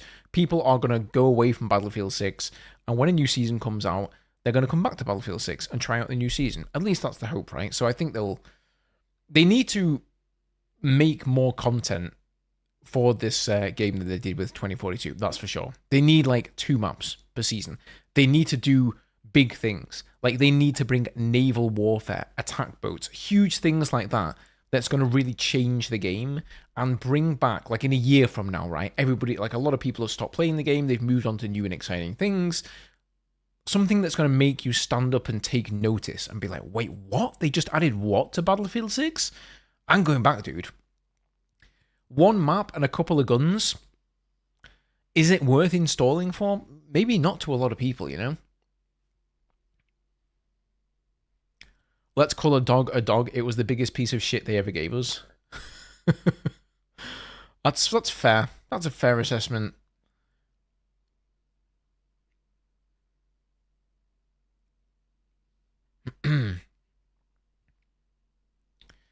I think the image is wrong. I saw Battlefield 5 in text instead of Battlefield 6. Oh, really? Oh, okay. Okay, maybe I'm taking the things out of context here. I will read this entire article. Ah, yes, it is indeed Battlefield 5, so they've got the image wrong.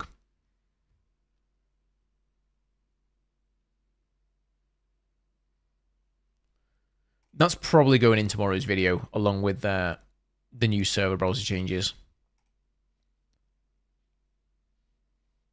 Interesting here, guys. There's a post on Reddit. We need a remastered version of Operation Locker Metro and Metro. EA, please make it happen. This post has 0 upvotes. Kind of surprising. I would have thought everybody would jump on this. This post was deleted by the person who posted it. I've had it open here so long, it's still there, but they've deleted it in the meantime. So many people talk about the game catering to COD players, which I don't think it is, but then come and beg for literal COD tier gameplay. Yeah, I've never really understood the meat grinder of Lockers and Metro. A lot of people love it. It's never really been for me.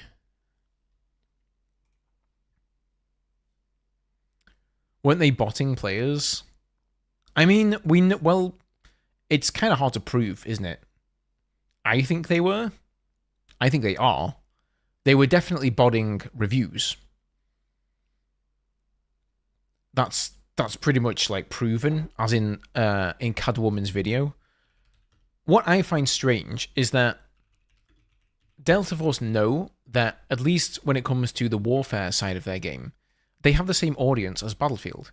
And that's the precise reason that, for example, when the game came out, or when it was about to come out, I even did a sponsored video for them. Because they knew that's generally how sponsorships work. They say, hey, Ghost has this audience of players that we want to captivate. Let's ask him to do a sponsored video, and maybe some people will play our game. So therefore, it stands to reason that people playing Delta Force would leave Delta Force and play Battlefield 6. Does that not make sense? But if you look here at Steam charts for Delta Force, like, it is redonkulously consistent. This is the last month. So here, during the past week, we've had, Battlefield 6 beta happening here. Are you telling me none of these people, just for 4 days, stopped playing Delta Force and decided to go and play Battlefield 6 instead? Now, you could say they're all Asian players. They're all in Asia. The game is huge there. I'm sorry, but a lot of those people also play Battlefield. There is only one way to look at this, guys. And if you look at, all time, most games that come out, and I'm going to show you guys a quick comparison. Let's take Marvel Rivals, a game that came out pretty much almost the same day as Delta Force. Extremely similar. And let's see what happened to them. Thank you, C. Penguiner, for the bronze membership, man. Appreciate that, dude. So here is Marvel Rivals. So the game comes out, wildly successful, right? 642,000 players. But what happens over time? The same thing that happens to every game. People move on, they find new titles. It's natural, right? Nobody is going to sit and play the same game forever. And so the player base, it starts to go down. And you will see a few peaks here. Maybe here they released a character. Here they probably released another season. You get a little bit of a temporary boost in players. But in general, it trends down until it hits a stable peak of players. And this is now your dedicated player base. And it's going to kind of hold steady here. Look at Delta Force. It's the exact opposite. I actually don't know what happened here. There was a little dip. But after that, it's just gone up and up and up and up and up and up. And wherever it is, it just stays crazy consistent. It's just growing and growing and growing. Yet what I feel like from the community, you guys, is that we all tried it out and then we all left the game, right? What I felt is that most people were stepping away from the game, and common sense tells me that we should see these numbers declining because of that, but they're not. They're actually going up. So those two things to me just don't add up. It just seems too weird. A lot of people have said, oh, it's because, all of their players are in Asia, or it's because a lot of the people are playing the extraction mode, right? Which is probably true. Most of the people on there, I think they play extraction. That's not, you guys aren't that audience, right? I don't play extraction games. Probably a lot of you don't play them either. Maybe some of you do. But I just kind of find it a bit far-fetched. So soon, they are releasing their console version of the game, which people have been waiting for months and months and months. And I think it's going to be too little too late. Yeah, exactly.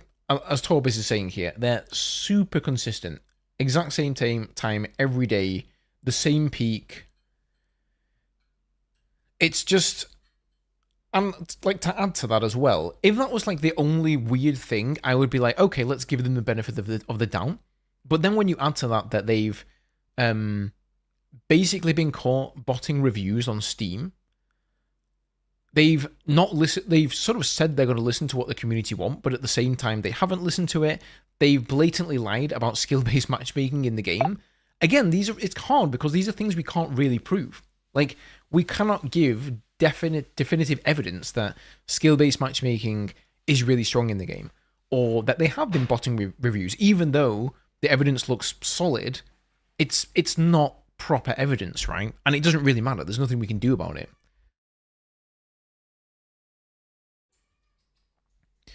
I do indeed search, yes. I use a OLED monitor.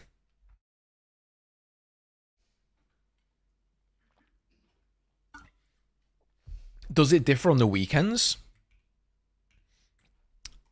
Not really, no. Let's have a look. I mean, there you go. That's a month.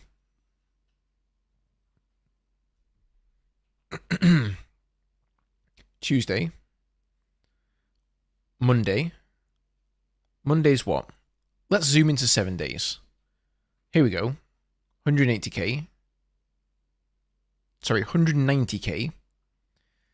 Then we have 192 on the Monday. 189 Sunday. 185. 189. 178. 181. It's like very close.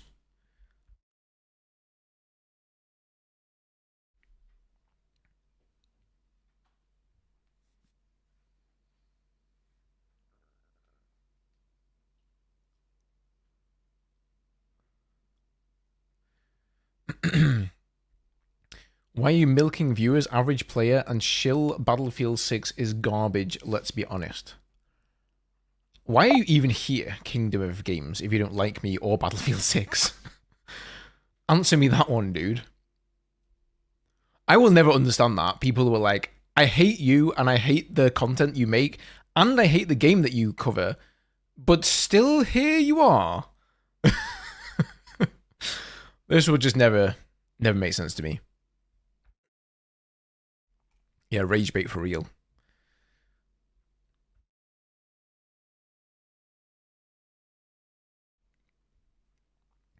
You know what? Here's an interesting video from USA Specialist. Let's take a look at this one.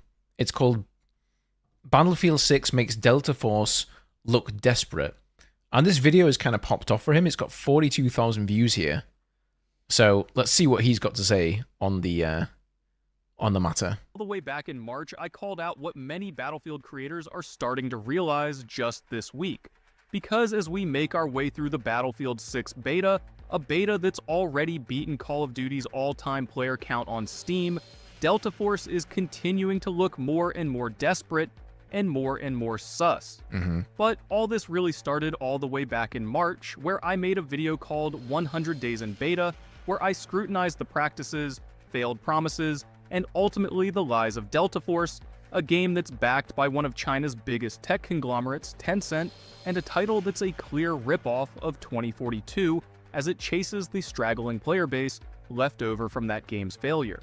That is, by the way, the most puzzling thing, is why did they decide to copy Battlefield 2042 and all of its mechanics and the whole specialist system?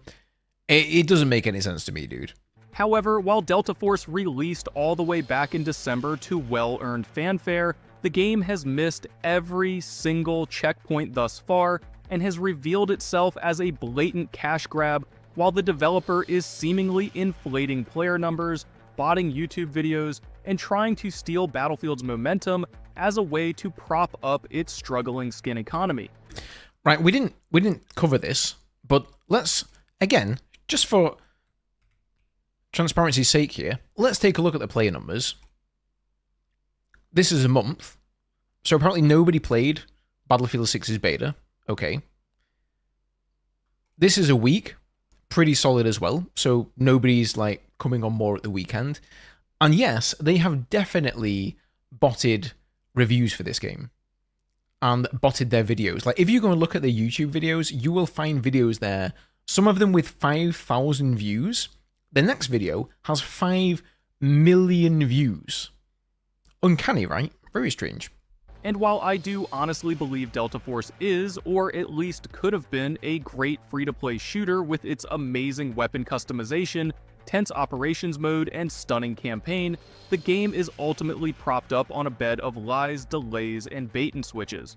Around 8 months in, cheaters still run rampant, controller support is still not fully implemented, and consoles have been all but forgotten about until coincidentally, around the time of Battlefield 6's beta, with Team Jade once again sounding off on their console release, which has been again rescheduled for August 19th. Wait a second. We gotta read this here. So it says Delta Force is slated to launch on PlayStation 5 and Xbox Series X and S on August 19th with 3 game modes, 10 plus operators, and maps and tons of rewards. All-out modern war across sea, land, and air with highly customizable vehicles. Okay, operations, Black Hawk Down campaign, yeah. Grab your controller and break all walls in Delta Force. Like, I'm sorry, but nobody is going to be playing this game over Battlefield 6, dude. It's too little too late. Off on their console release, which has been again rescheduled for August 19th. And while this endless will they won't they with the promised console release has become a generational fumble, their blatant player count boosting, YouTube view botting, and suspect development timeline shines a light into a twisted world of corporate lies and reveals the title as nothing more than a paper tiger. But let's back up. Delta Force as we know it released all the way back in December of last year, declaring itself as an open PC beta, a pre-release early access sort of state that promised rapid development with controller support coming by March of 2025, console support soon after, and a thrilling campaign around the same time, all of which have been, and still are, used heavily throughout the game's marketing. And while the game was released to respectable fanfare, the lies almost immediately started to show through. What was initially deemed an open PC beta immediately started getting a roadmap, paid battle passes, and extremely expensive cosmetics. So for those of you who didn't play Delta Force, this was like the first cosmetic weapon here. It was like a gamble system where you could open essentially what was a loot box, and you had a chance to get the gun. And the more cosmetics you got that weren't this one, the higher chance you had to actually get this. Definitely, like, shoddy in my opinion. For the game's Counter-Strike style skin economy. What had been promised as an open beta was quickly turning into a rushed cash grab, where the developers at Team Jade began propping up a real-world economy based on lies and half-baked truths. Suddenly, we weren't in an open beta anymore, we were in Season 2, then we got a mobile version, then consoles were delayed, all the while even more paid cosmetics were being added day after day. We were told in a developer's livestream that controller implementation was proving difficult as the devs had to rework much of the game's UI, especially in operations. An excuse that was proving hard to sell as Delta Force had just released that very game mode on mobile, thus completely overhauling the game's UI to an even greater extent. However, while the developers continued to delay controller support, and even more so delay consoles, players began to... By the way, these comments, every single post from Delta Force that came out on their official X account, you would see these comments underneath there. Like, they weren't talking about what the actual post was talking about. It was always about, where's the console release? Where's the console release? Where's the console release? To check out. The game's skin economy, founded on loot crates, started to tank as paid keys to these dropped from well over $1 to nearly 75 cents during my playtime. And while the rather stunning Black Hawk Down co-op campaign was being critically praised, its brutally difficult and buggy experience didn't do much to appease fans.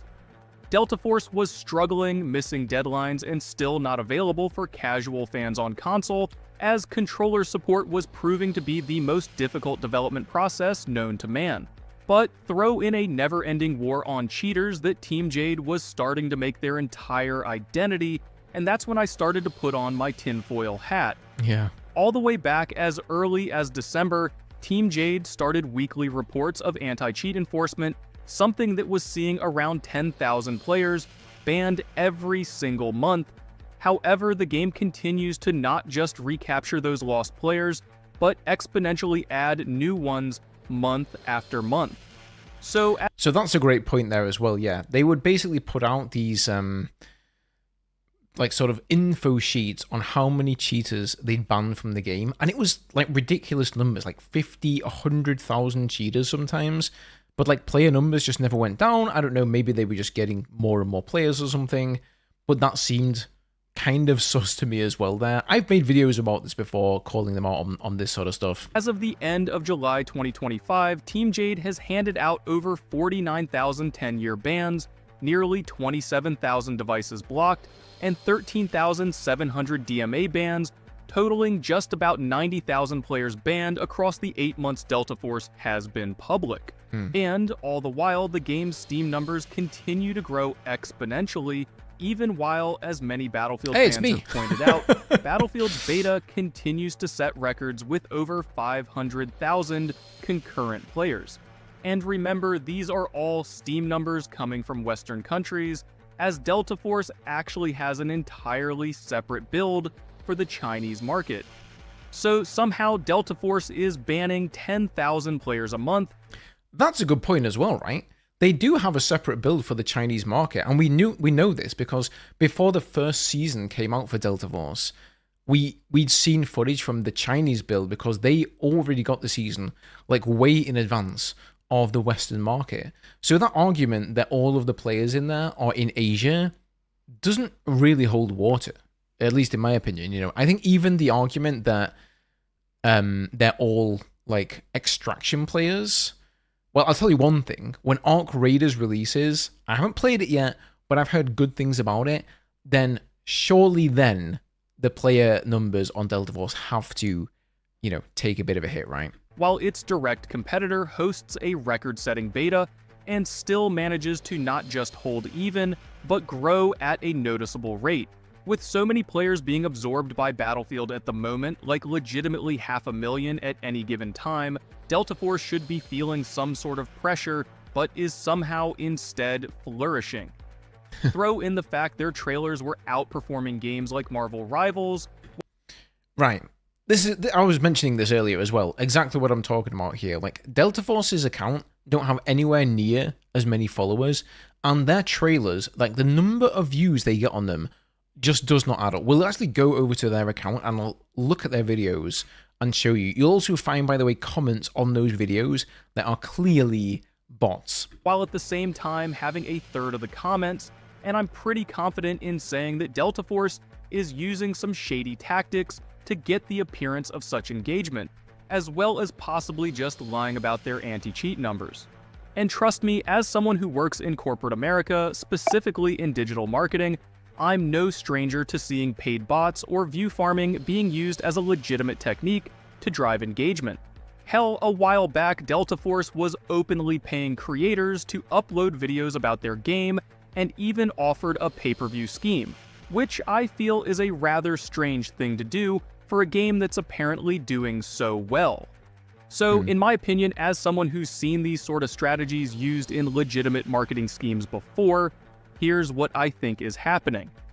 First off, I do think Delta Force is doing at least decently overseas. The game's tournaments, especially in South Asia, seem to be doing rather well, but at the same time, I think Team Jade is a little concerned their Battlefield killer is falling behind in Western markets, thus their digital economy isn't doing as well as it should be for such a core element of the title.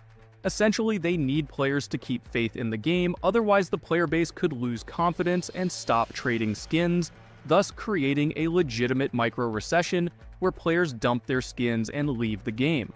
So while the game is doing okay, they need it to look immaculate for their overlords at Tencent.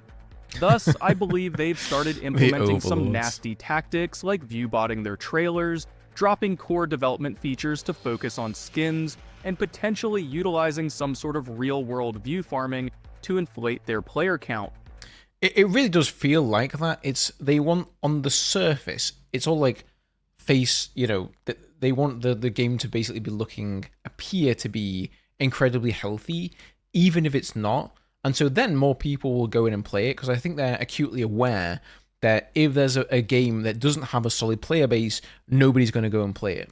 That's definitely got to be the case with Delta Force at the moment. They've also proven that, like, you know, just sort of unscrupulous things don't bother them. Like, they've proven that they don't really have any moral compass when it comes to that sort of stuff. So that's why a lot of these things that are at the moment just accusations and haven't been proven, I sort of can't really give them the benefit of the doubt on those. essentially paying for a warehouse full of PCs to run Delta Force, thus boosting those numbers, similar to some services where those same organizations will boost views or copy and paste comments as a paid service. Yep, that could be how Think they're of doing a crypto farming setup, but for views. These are legitimately real techniques anyone can pay for, and when you consider how bad the Delta Force matchmaking times have been, all the complaints of bots, the strange timing of their player growth, and all the pressure Team Jade is probably under by Tencent, I'd bet there's a chance they're paying boosting farms to run the game during certain hours of the day, thus giving us this impeccable player count. Throw in the timely console release being pushed during the Battlefield beta, and I think they're really trying to act like they can walk the walk. But after 8 months of delays, lies, and misdirects, this whole situation, especially the timing of the console release, feels so incredibly scummy and desperate. For a few months, they had the FPS community eating out of the palm of their hand, but instead of striking while the iron was hot, they used their promise of a console release and a trickle of content as a way to string players along and pretend like they're the top dog. Ultimately, what could have been a great free-to-play title in between other major releases instead overplayed its hand and has turned out to be a generational fumble in Western markets. I still really want to play this title with my friends on console, but after 8 months of lies, delays, and cash grabs, I think time is well and truly up. But guys, tell me what you think and drop those comments below, and for everything else Battlefield, be sure to stay tuned and subscribe, and as always, thank you guys for watching. Yeah, go give him a follow, guys. He makes some really good videos, USA specialist. I definitely agree with everything he said here, though. I think it's just too little too late. This was supposed to be the game we all played, I think, between what's left of Battlefield 2042 and whenever Battlefield 6 releases. But they've just been involved in too much shady stuff. And like, full disclosure, by the way, because he mentioned this creator program where creators would get paid money, I did get some of that money, but the way it worked is that they didn't like say, hey, I want you to make a video and I'm going to pay you this money. The way it basically worked is like, you made a video and then you just submitted it on their creator program where they had a website. And depending on like the views you got, they might give you some money. Like, you could win a prize, essentially. So it was sort of a way, like, it wasn't sponsored, right? Because they didn't say, hey, normally when you do a sponsored video, they say, I want you to say this, this, this, and this. You can't say that, that, that, and that.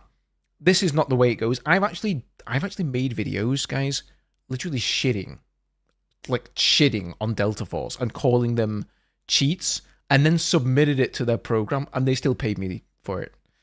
Like, they are not looking at it at all. And basically, at the end of this competition, they say, oh, you submitted like 10 videos and you got like 100,000 views, and so we're going to give you $500 or something. And they did not stipulate that anybody needed to, like, you know, say, hey, this is a sponsored video or anything, because it's obvious to me now that they tried to make like a loophole around it, but at the same time, you know, try to basically encourage creators to make videos on their game rather than, let's say, Battlefield 2042. In my case, I was already making videos on the game regardless, so I sort of made the videos and I was like, well, if I can just, like, you know, submit them to this program and I might win some money, I might not win some money. I was like, well, why would I not do that, you know? I made the videos I wanted to make and I said whatever the hell I wanted to say in them regardless of those things. But it's kind of obvious to me now that they were trying to find a bit of a loophole. And there were plenty of creators who I think, you know, really majorly cashed in on that.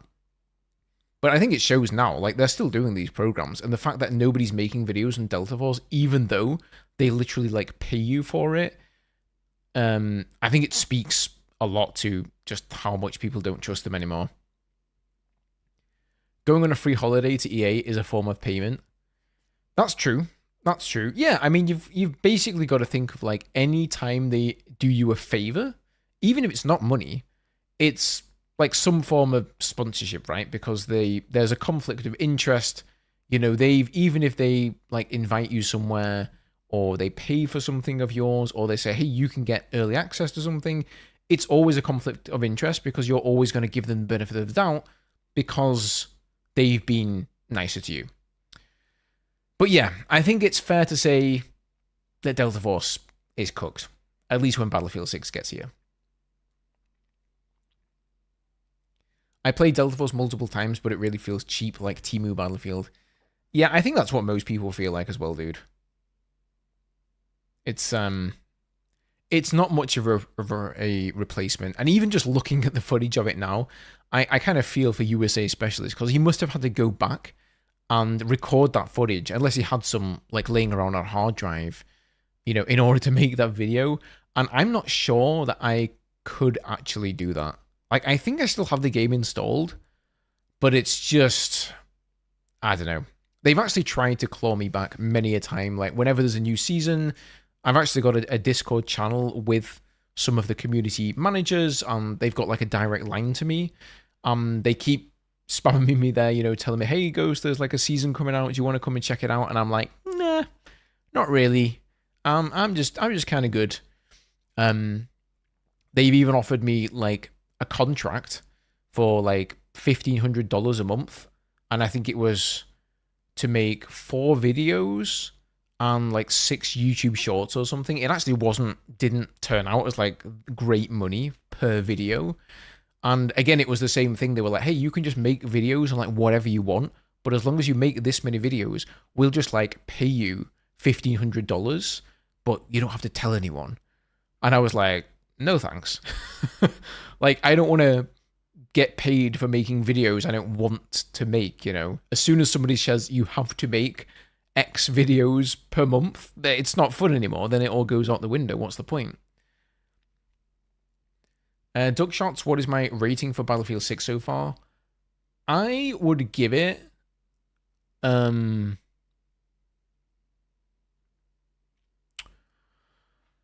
I would give it a 7.75, how it is right now. That's without having seen the other maps and everything.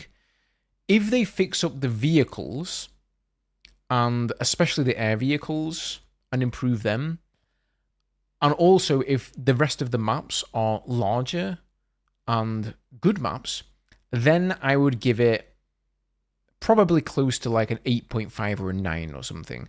I would say Battlefield like 3 for me, for comparison's sake, is a 9. There is no Battlefield game that's a 10, because no game has been perfect.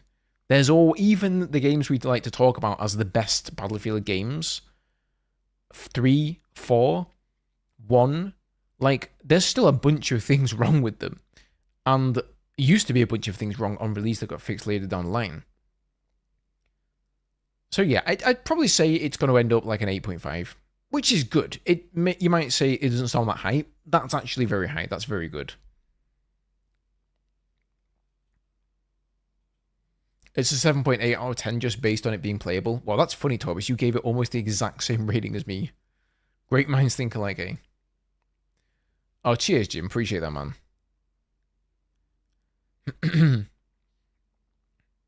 Yeah, I actually got that wrong. It's not 650,000 pre-orders. It's 605.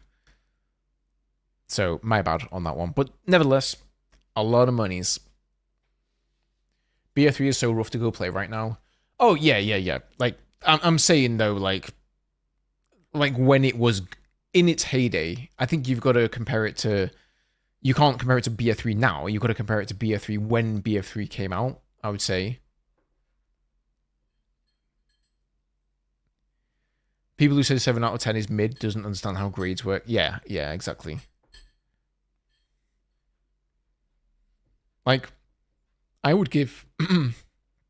I'd probably give Battlefield 2042 now like a 5. Because it's just kind of dead mid. It's improved a lot, but it's not good though, you know. But when it released, it was like a 1. So they've done a lot of work. I might even give it a 4 now. It's definitely like, you know, one of, if not the worst Battlefield games. You know, on the topic of maps and hoping that they're going to be good in Battlefield 6, I really hope, and I think I was saying this to you earlier, Torbis, on Discord, I really hope one of them is going to have like a skyscraper, because I just kind of miss that feeling of going up an elevator and jumping out a skyscraper. I know there was a lot of skyscrapers in 2042, and maybe that's why they've kind of shied away from them a bit. Like, we had Kaleidoscope with a bunch of skyscrapers. We had Hourglass with skyscrapers, and they kind of had that skyscraper with the elevator in a bunch of maps there. So maybe they kind of don't feel they want to do that in this game. But I wish there was some map with a big, tall building you can jump off of and open your parachute and drift down. Because as a jet pilot, for one thing, I miss, taking out parachuters, ramming parachuters in the air. That's not the only reason. It's also nice sniping them and also being a parachuter yourself. But 5 out of 7 is a perfect score. That is true, Sly. Are you worried about Call of Duty streamers ruining Battlefield 6, I guess you mean there, based off of movement or anything? I hope Dice and EA do not get influenced by them. So I did mention this earlier, and I don't really understand, people who aren't being welcoming to Call of Duty players. Because, I think the rising tide lifts all boats, right? It's a good thing for everybody. It's a good thing for the players. It's a good thing for EA and DICE. It's a good thing for content creators. I don't think they're going to listen to them because logic tells me that the reason they're coming over from Call of Duty to Battlefield is because they don't like Call of Duty. They're either bored of it, or there's too many hackers, or whatever the reason may be. They're coming over because they say, hey, what Battlefield has is better than Call of Duty. And that's always been the reason that whilst COD has been more successful, like, I might be a bigger YouTuber or something if I was a COD YouTuber, but I just don't like the game. I just don't enjoy the game compared to Battlefield. Even compared to Battlefield 2042, I'd still rather play 2042. So it wouldn't be very logical to me for them to say, okay, let's now change the game to be like Call of Duty when they've just gotten that player base. Rather, they should, show them what Battlefield is all about.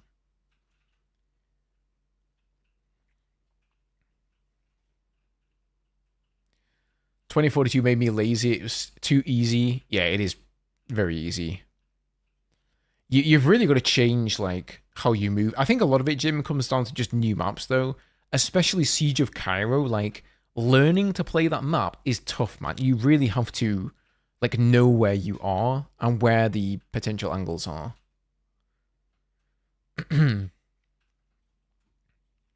yeah, the more the merrier.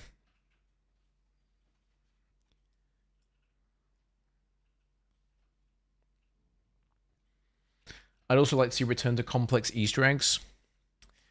Yeah, I mean, I don't want to say it's like top of the list or anything from the Obstacks, but I would like that as well. Like, the Battlefield 2042 Easter eggs were kind of, a lot of them, like some of them, I did them, and the only reason I did it is because I wanted to make a video on it and show you guys how to do it.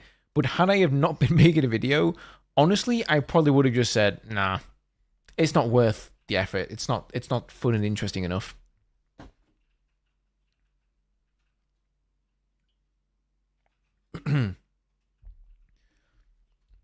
Thank you, Duck Shots. Appreciate that, man.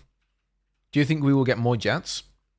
Yeah, I mean, we should have a fighter jet as well as an attack jet. So that's, like, there's already 4, I think. 2 per side.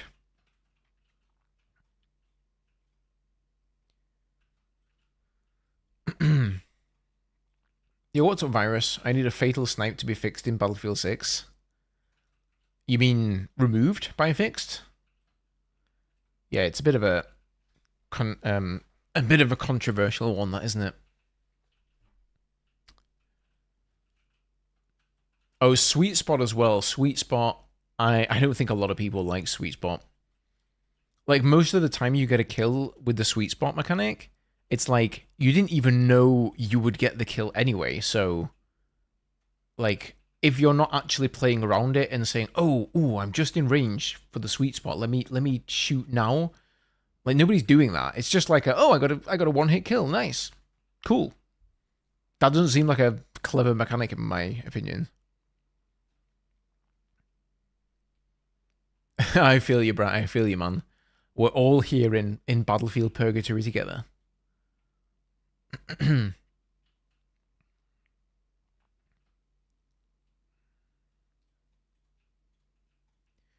installed BF1 in the meantime during the beta break, and I've been having a blast. Awesome, dude.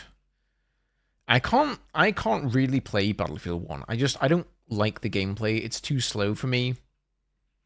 Like, I would totally respect people who play it, though.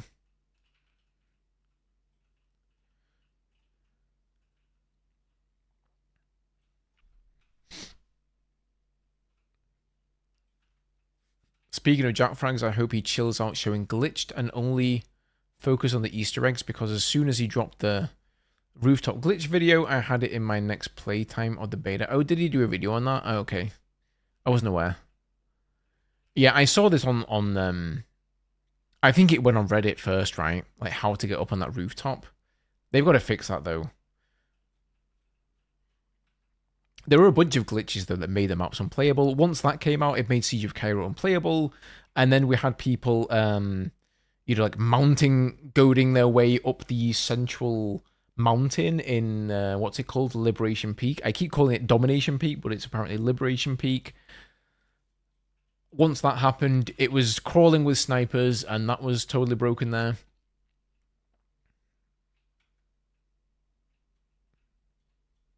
Oh, hello there, Mr. Ian, our screenshot master. In fact, this is the man who did the thumbnail, the screenshot for this stream. So thank you so much for that, Ian. Appreciate it, man, as always. What's everyone playing in between the beta and release? I'm going to be playing Dune Awakening if I find any time. I mean, I'm not going to lie, it's 8:45 here, guys. So we've only got tomorrow. And if I spend most of tomorrow making videos, then I might not find any time to play it. But I think after the beta's done... Ian 7 has been subscribed for 0 months. Oh, they wanted to say this 3. 3. Thank you for the 3. Appreciate it, Ian. I don't know why it said 0 months. It clearly says 3 months in the chat right now. So I'll have to look into that one.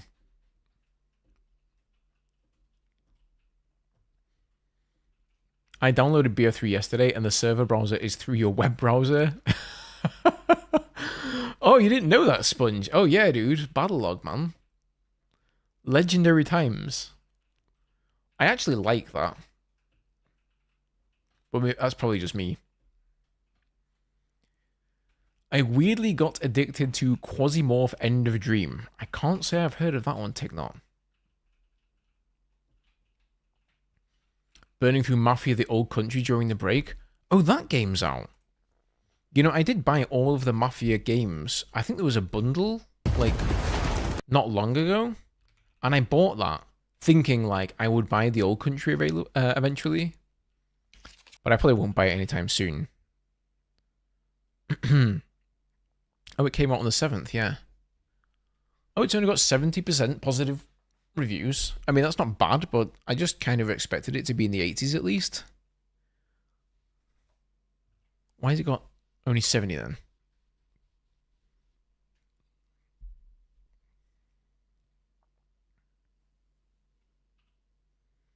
First 2 hours start out great, then this takes the biggest cliff dive I've ever seen in a video game. In short, you're looking at 10 to 15 hours max. Oh, that's not very long. And has very little replay value or reason to explore.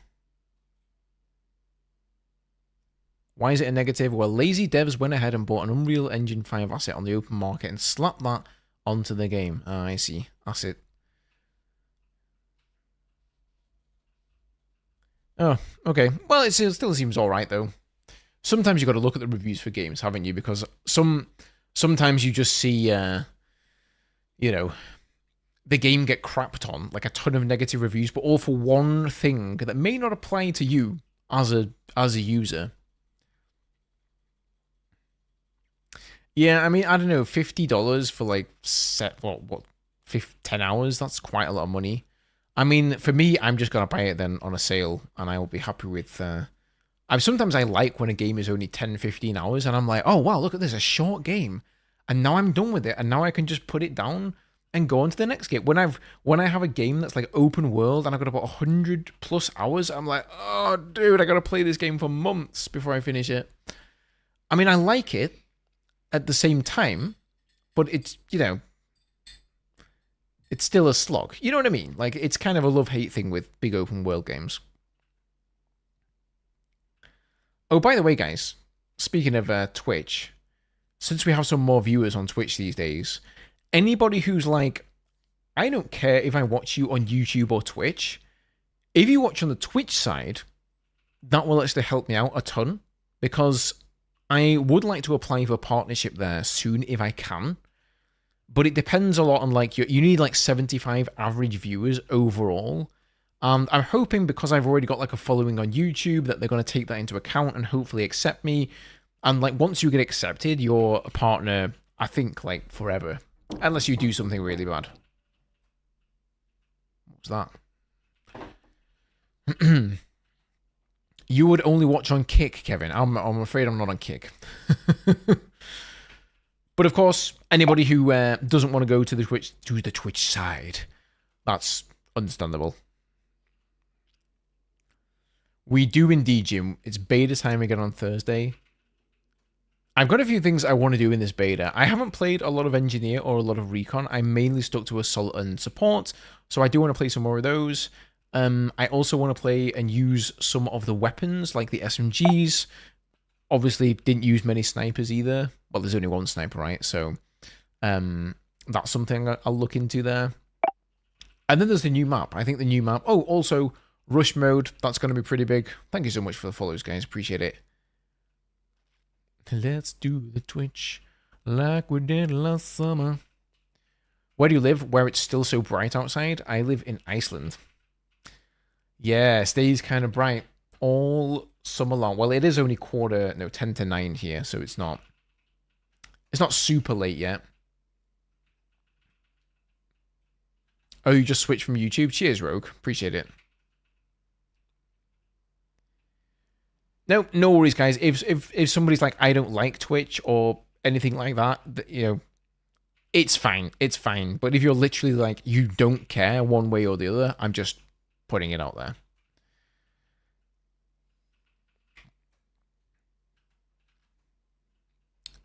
Do I know Icelandic? Yeah, I'm fluent in Icelandic. I've lived here since 2006, since I was 18. It's been a while.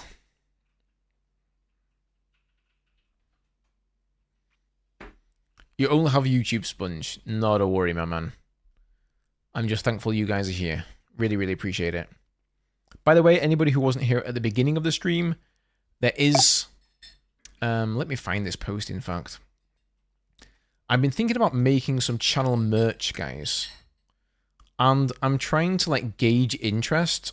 Obviously, I want to know, first of all, if anybody will be interested in buying any kind of merch. And if so, what would you want to see on it? Because if there's no interest, then, you know, I'll be wasting my time, right? But this is the post here. I put it on the YouTube side, and it's basically just asking, you know, is this something you'd be interested in? And if so, what sort of a design would you like to see? This is just like a mock-up of like a white t-shirt. Just subscribed at tier 1. What? I was not expecting Napoleon Dynamite there. Thank you, Rogue Citizen. Appreciate it, man. Yeah, this is a bit of a mock-up of just like a logo on a white t-shirt to show you guys. But obviously, I could do, you know, all kinds of things. Something like, I would like to include an A10 Warthog in there, just because I think they look so cool. I don't know, maybe you agree, maybe you don't, but feel free to go over there and leave some feedback if that's something that interests you. You'll take a shirt for free, yes. I might see what I can do, Torbis, if that's possible. Unfortunately, I don't think it's a, like, they just ship me a bunch of free shirts. I think it's more like you order one and then they make one and ship it to you type deal.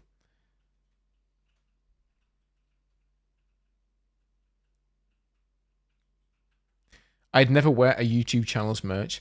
That's totally understandable, man. Do you think there will be another beta before launch? After this one, of course. No, I don't think so. I don't think so. I mean, I think they've shown us so much content already, right? We're going to have seen 4 maps out of 9. That's almost half the maps in the game. We've seen the classes, you know, we've seen like a bunch of the gadgets, we've seen a bunch of the vehicles. I think if they did another beta, if it was the same content, people would be like, what's up? Why is it the same content? So maybe maybe if it's for the Battle Royale, maybe we'll see a beta for that one. That's a possibility.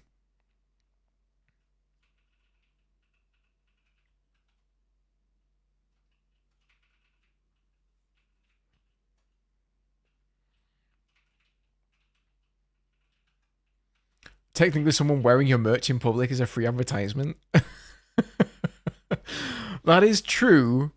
If some random person happens to be walking down the street in Norway and they see Torbis wearing my t-shirt and they're like, hey, that's that Battlefield guy. I knew I recognized that somewhere. And you're a Battlefield guy wearing it. Incredible.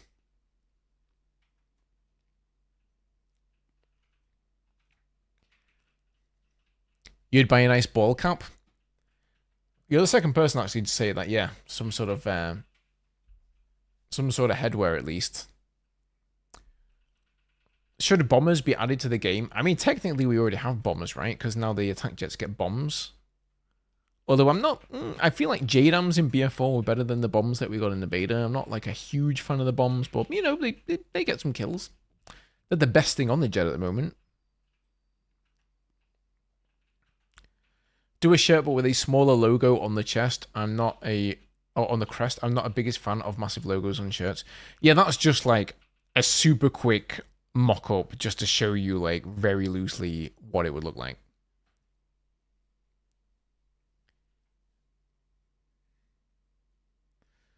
I just dislike that we're playing the same build. Yeah, it is kind of a bummer because I think, you know, we're going to get like the same shotgun, OP shotgun, the same flight mechanics, all that stuff. They don't really have time to change anything and upload a new build. Like, I can understand that as well. They have 3 days between betas. That is no time to change anything. So they're literally... Like, I think the map that we're going to play is already in the build. They'll probably just flick a switch. And now you have a new matchmaking possibility. You can play Rush, and you can play the new map.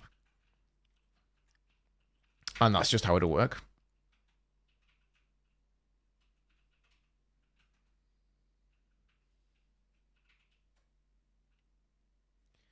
I had a commercial. If you answer my question, I probably did not hear it. Let me see what you asked here.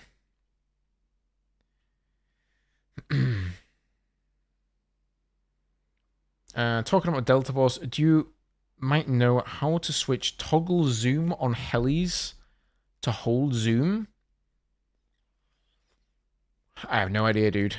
It's probably just like the toggle settings in Delta Force, if I remember correctly, they're on the right side. Like there's a little drop-down menu next to the key binding. It's in a really weird position. It's the same with like toggle ADS. I think when I installed the game, it had ADS on toggle, and I could not for the life of me figure out how to switch it to hold. Yeah, it's only one more map for the beta, so we get the same 3 and then 1 additional.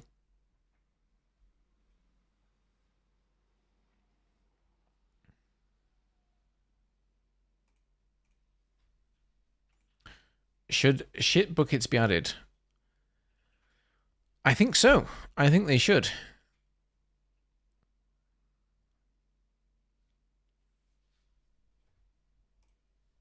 Let's have a look on Twitter, guys. There's some interesting things come out of Florian as well that we haven't covered yet. Florian, aka Drunksy, aka the principal game designer, which I interpret as the lead game designer. By the way, something you guys may not know about Drunksy is that he was, as you can see from these pictures, a pro player for Fnatic in Battlefield 4. And I don't know when they got him on board, but basically they snagged him over at DICE, and now he's a game designer. So, like, he definitely knows what he's talking about when it comes to FPS games, which I think is you know, some good credentials to have right there.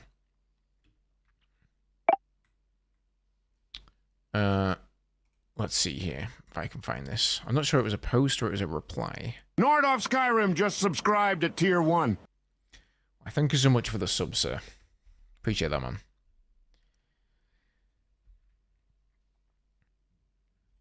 Ah, yes, here we are. So I don't know if you guys experienced this in the beta. It says, some of you have been showing me video examples of suspected, if some of you have video examples of suspected super bullet or unexpectedly fast time to death that you've recorded in the Battlefield 6 open beta, then send it my way. And it seems like there's a lot of people sent him that. So if you had any instances of dying just like seemingly from one bullet, it sounds like that is in fact a bug and is going to be fixed. 100k subs this year? I'm not sure about this year, Brett. I'm not sure about this year, dude, but eventually. Like, if I die with more than 100k subs, I'll be like, okay, I'm happy. I'm happy with that. I finally got there. Like, I don't think there's any way I would get to 1 million literally in my lifetime. I just don't have enough years unless my channel would just like explode or something. So I don't even think about that goal. But you never know. You never know. Either way, honestly, the subscription numbers don't matter too much for me. I just enjoy making the videos for you guys, you know, and reading your comments. Hey Ghost, I saw in a few vids you can lock onto target in the jet using the 360 view. Thoughts? You can. So I discovered that. I think I was actually the first person to discover that. And I was very surprised, as you probably see from the reaction. Yeah, I think it's a bug. I think it's probably a bug, but it could be intended gameplay because there is a targeting pod. You'll notice if you zoom in with a jet and you press right click, you get this, infrared screen. And I think that's the targeting pod. So maybe you can just target with it in the third person view and then fire it backwards, or like the missile, loops around. I'm not sure if it's like a good gameplay tactic though, because what I tried is going in for a strafe, doing an AGM and a bomb, and then coming up out of the strafe and rear view cameraing and doing another AGM. But the AGM didn't come off cooldown quick enough before I flew out of range of the AGM, if that makes sense. So that means you can't use the AGM on the way down if you want to use it on the way up. So I guess you could go in with cannons, then drop a bomb, and then AGM on the way out of the strafe to do like maximum damage. But I'm not sure it's actually going to be useful, even if it's not a bug. Was there a rear view camera in the beta? Not that I found out, but there's like a 360 one, so I don't know if they're thinking that you've got to just like spin that around. They really need to add a rear view camera though, because it gets very tedious having to spin this 360 degree camera around every single time you do a strafe.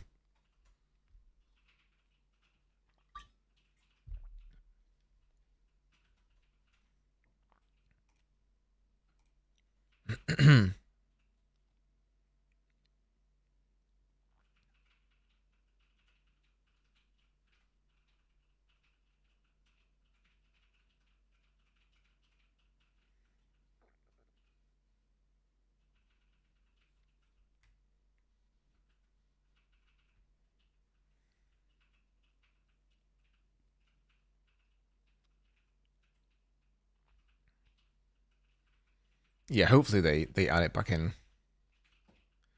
Just seeing if I can find any more juicy tweets here. Let's check David Serland.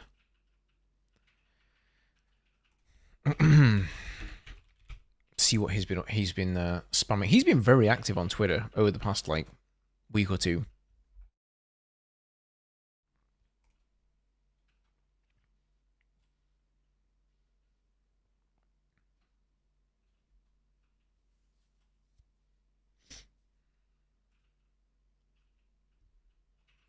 So this is kind of in relation, I think, to the jets here. Are there any discussions going on behind the scenes to revert heli mechanics and controls to that of Battlefield 4? This was peak. There is no revert, but a large pass on helicopter flight is in progress and coming after beta for testing. So I think that's worth mentioning in tomorrow's video. Boom. Screenshotted.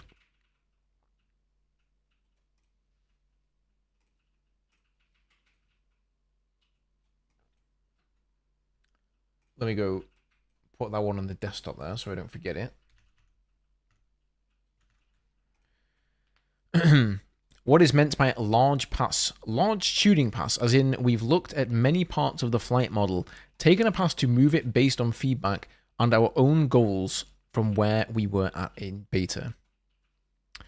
So, you know, as he says here, there is no revert. There is no, like, reinventing the flight model and scrapping it, which makes sense, of course. Like, they're literally 2 weeks out from launch, so I wasn't expecting that anyway. But it is nice to hear that they are going to do some tuning on it.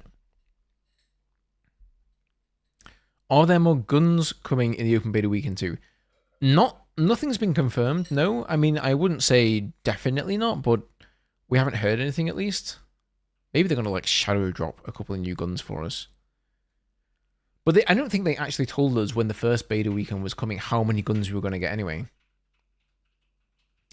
We need Conquest large and small. If you want to play Ground War, play Conquest small. If you enjoy the larger maps like I do, we can just stick to Conquest large.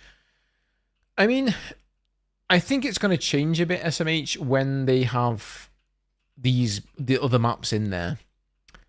Like some of the larger maps. Because what we've seen so far seemed like very much medium-sized maps to me. Maybe medium to, like, the lower end of the large scale. But, yeah. I think the one we're going to see on Thursday, the new one, is going to be small. Because it's an infantry-only map. But then the other 5 should hopefully be bigger.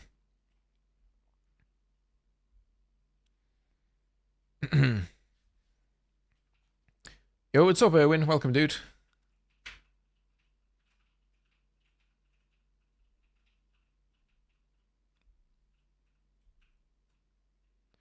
Are SMG traits only for engineers or also for assault class if they have locked classes? No, the signature traits are only for that class. It doesn't matter if the weapons are open or locked. Or open or closed.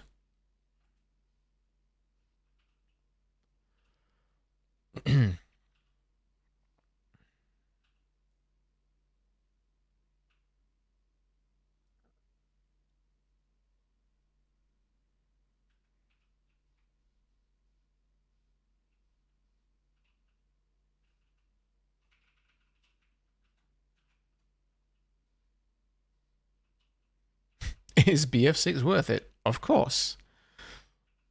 Definitely unbiased take here.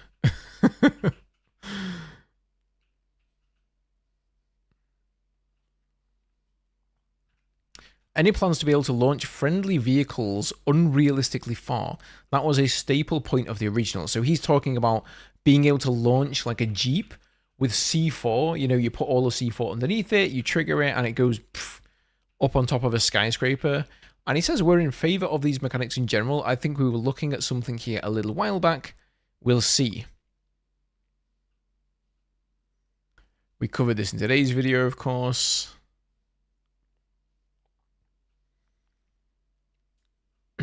Only the 2 execution animations is kind of lame, to be honest, but to each their own. Here he's talking about the knifing animations. It's about the dog tag hunt, not the fancy animation, for now. What do you guys think about the counter knife? I've never really been a fan of that, but I know some people liked it. Do you guys plan on getting feedback, not just from streamers, but the community, email, or survey? Yes, also labs, we have multiple ways in there for further feedback. For open beta, it's digested from everywhere and combined with our data. A lot of people ask me this. You know, they say, Ghost, how can I actually give feedback? And to be honest with you, I don't even know how to give my feedback. Like, I make a video and I'm just like, I hope somebody watches this, or I type some stuff on Twitter and I'm like, I hope somebody sees this.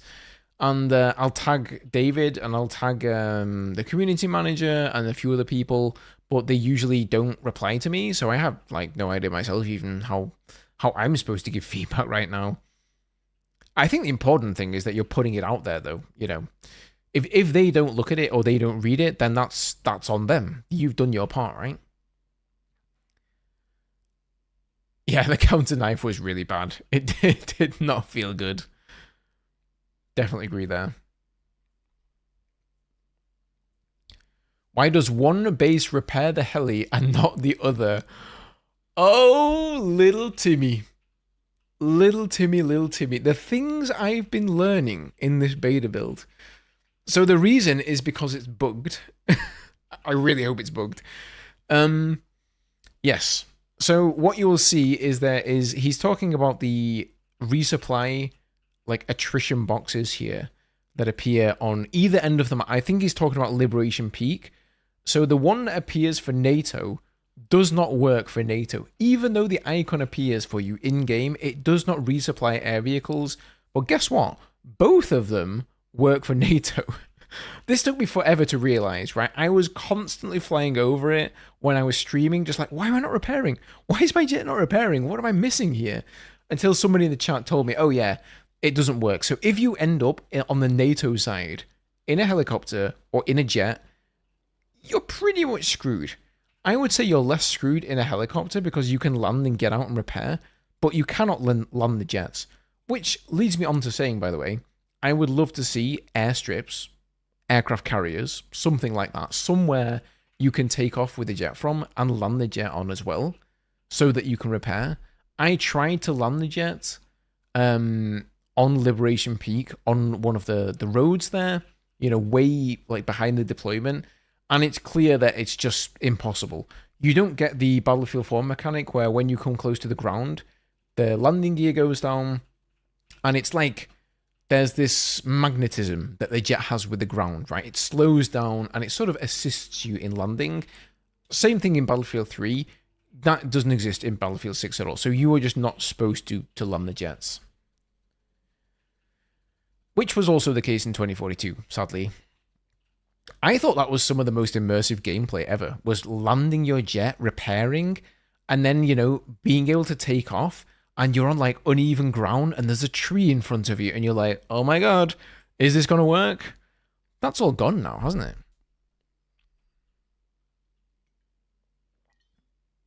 Yeah, here he says, counters are not in the game. Knife counters, he means that they were never logically sane, networking-wise. Not just networking-wise, they were just never a sane thing to do, Dice. They were insane.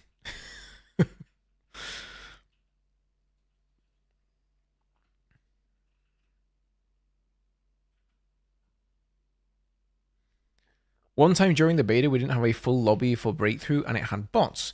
The AI needs some work. Whenever they would be in a vehicle, they wouldn't actually push into conflict. It was like a toddler was controlling them both in and out of vehicles. You mean you played the new player training missions? They are supposed to not be great and give players time to figure stuff out. That's what I'm assuming. You know what? I did play with some low level buddies. Oh, dude. Yeah, I was saying, it would have been really weird if you ended up with bots with 500,000 players. How could you possibly have bots in a server with a matchmaker? Doesn't make sense. Hold my beer, run to repair. That is one thing I didn't try. You could do that in 2042, right? You could flip over the jet on its belly and jump out. I never tried it. I never managed to do it, but apparently that was a thing. Repair stations aren't really noticeable during beta for jets. No, you need to know where they are as well, D'Amato. If you don't know the locations, they don't show up on the map. Again, I'm sure that's something that'll be fixed.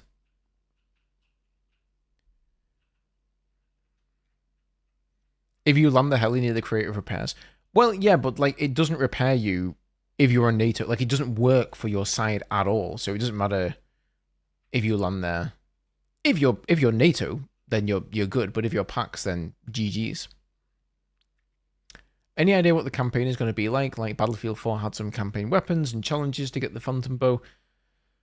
I think the campaign's going to be very much like a Battlefield campaign.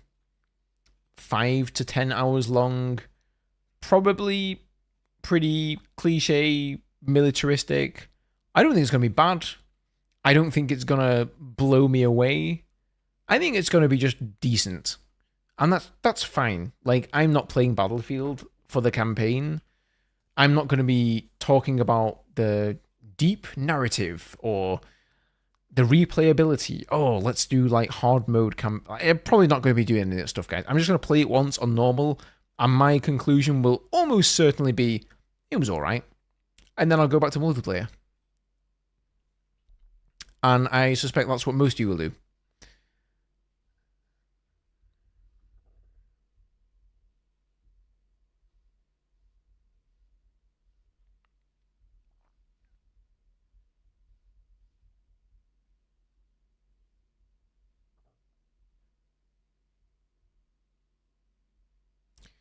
The majority of Battlefield players that are playing the beta want servers for the base game, not just exclusively in Portal.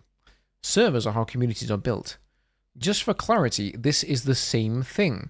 There is no Portal servers. If you run a server with Conquest on Siege of Cairo, it acts like you want it to. More details to come later.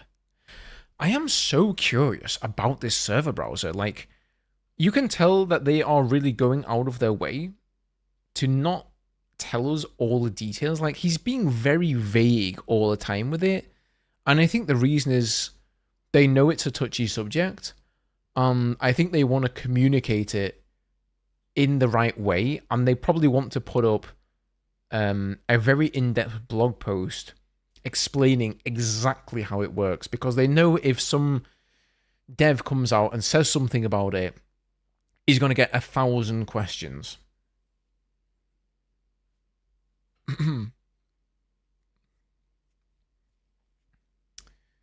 Have you heard anything about aggressive auto spotting? If that's going to stay, hardly can flank anyone anymore without being spotted. I haven't heard anything about that, but I think spotting is something that is often iterated upon in Battlefield, so I wouldn't be surprised if it's reined in a little bit. Like, especially for the recon class. I have to say, I didn't really, like, have a problem with spotting. Maybe I was just spotted a whole lot more than I realized. And I've not played around with suppressors too much yet. Like, I don't really realize, like, what do the suppressors do? Do they stop your chances of getting spotted, or the auto spotting? Or is it just like a minimap thing? Hannah is dead according to canon. Yeah, right, because you could pick Hannah or Irish, couldn't you?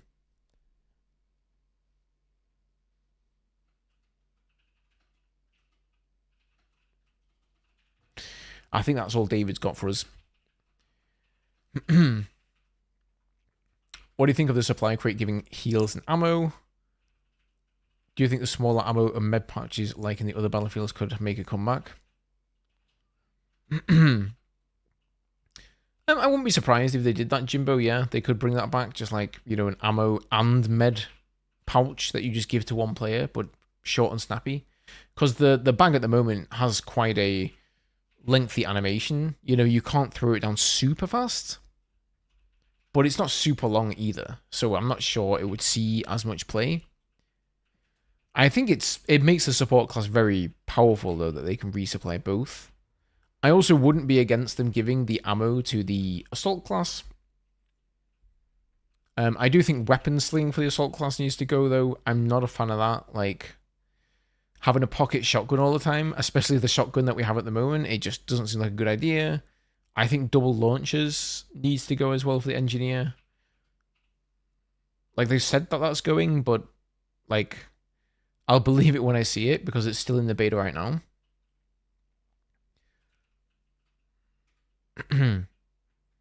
I wouldn't mind them adding in squad call-ins like BF4, like maybe an artillery barrage at least.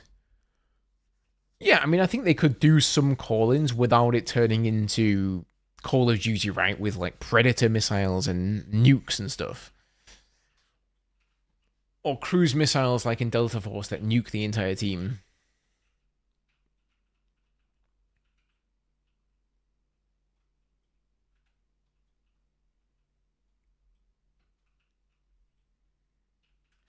The beacon on assault I don't like personally. Like, I've got mixed feelings on the spawn beacon there. You know, I think it fits on the assault class. But at the same time, I feel like it's kind of nerfing the recon class a bit too much. Like, what do you give them? Like, that's kind of one of their main core pieces of their kit. What do you give them then instead? I guess they could take another gadget, right? But to me, that's always been one of the best things about recon. I also have reservations about how it's going to work on the assault class. If you've ever been playing on a point and there's a recon and he's got a spawn beacon and he always puts it in some really annoying position, like up on a ledge or like under a table or in some tiny corner that you just don't think to go and look in, and you'll have the entire team flooding in there. So if every single assault player has one of these, and they're just throwing them down all over the place willy-nilly, like, how is that going to affect the flag capping? You know, if you go on a flag and you have to shut down the attack on that flag and you see, okay, I've killed all the players on the flag, and then you go around the perimeter and you kill all the players around the flag, but now there's like 5 spawn beacons, and you got to make sure that you're listening for beeps everywhere. Like, oh, there's a spawn beacon here. Maybe they're going to find some way to balance that. As far as I understand it, like, if you spawn on it, it disappears. But then doesn't that mean you can just put another one down straight away? I'm not sure, guys. I'm not sure. Right, guys, I am thinking about wrapping this one up right here. I got to go get myself some dinner. But I may be back tomorrow. We may do a pre-second week of the beta stream, see what's new then, and talk about what we're going to do in the beta. I'm not exactly sure. We'll make some sort of a plan there and go over some fun stuff. If you've been watching the stream for the past, 2.5 hours, almost 3 hours now, you may have missed my latest video. I just uploaded another video. Yes, 2 videos and a stream in one day. Somebody stop me, guys.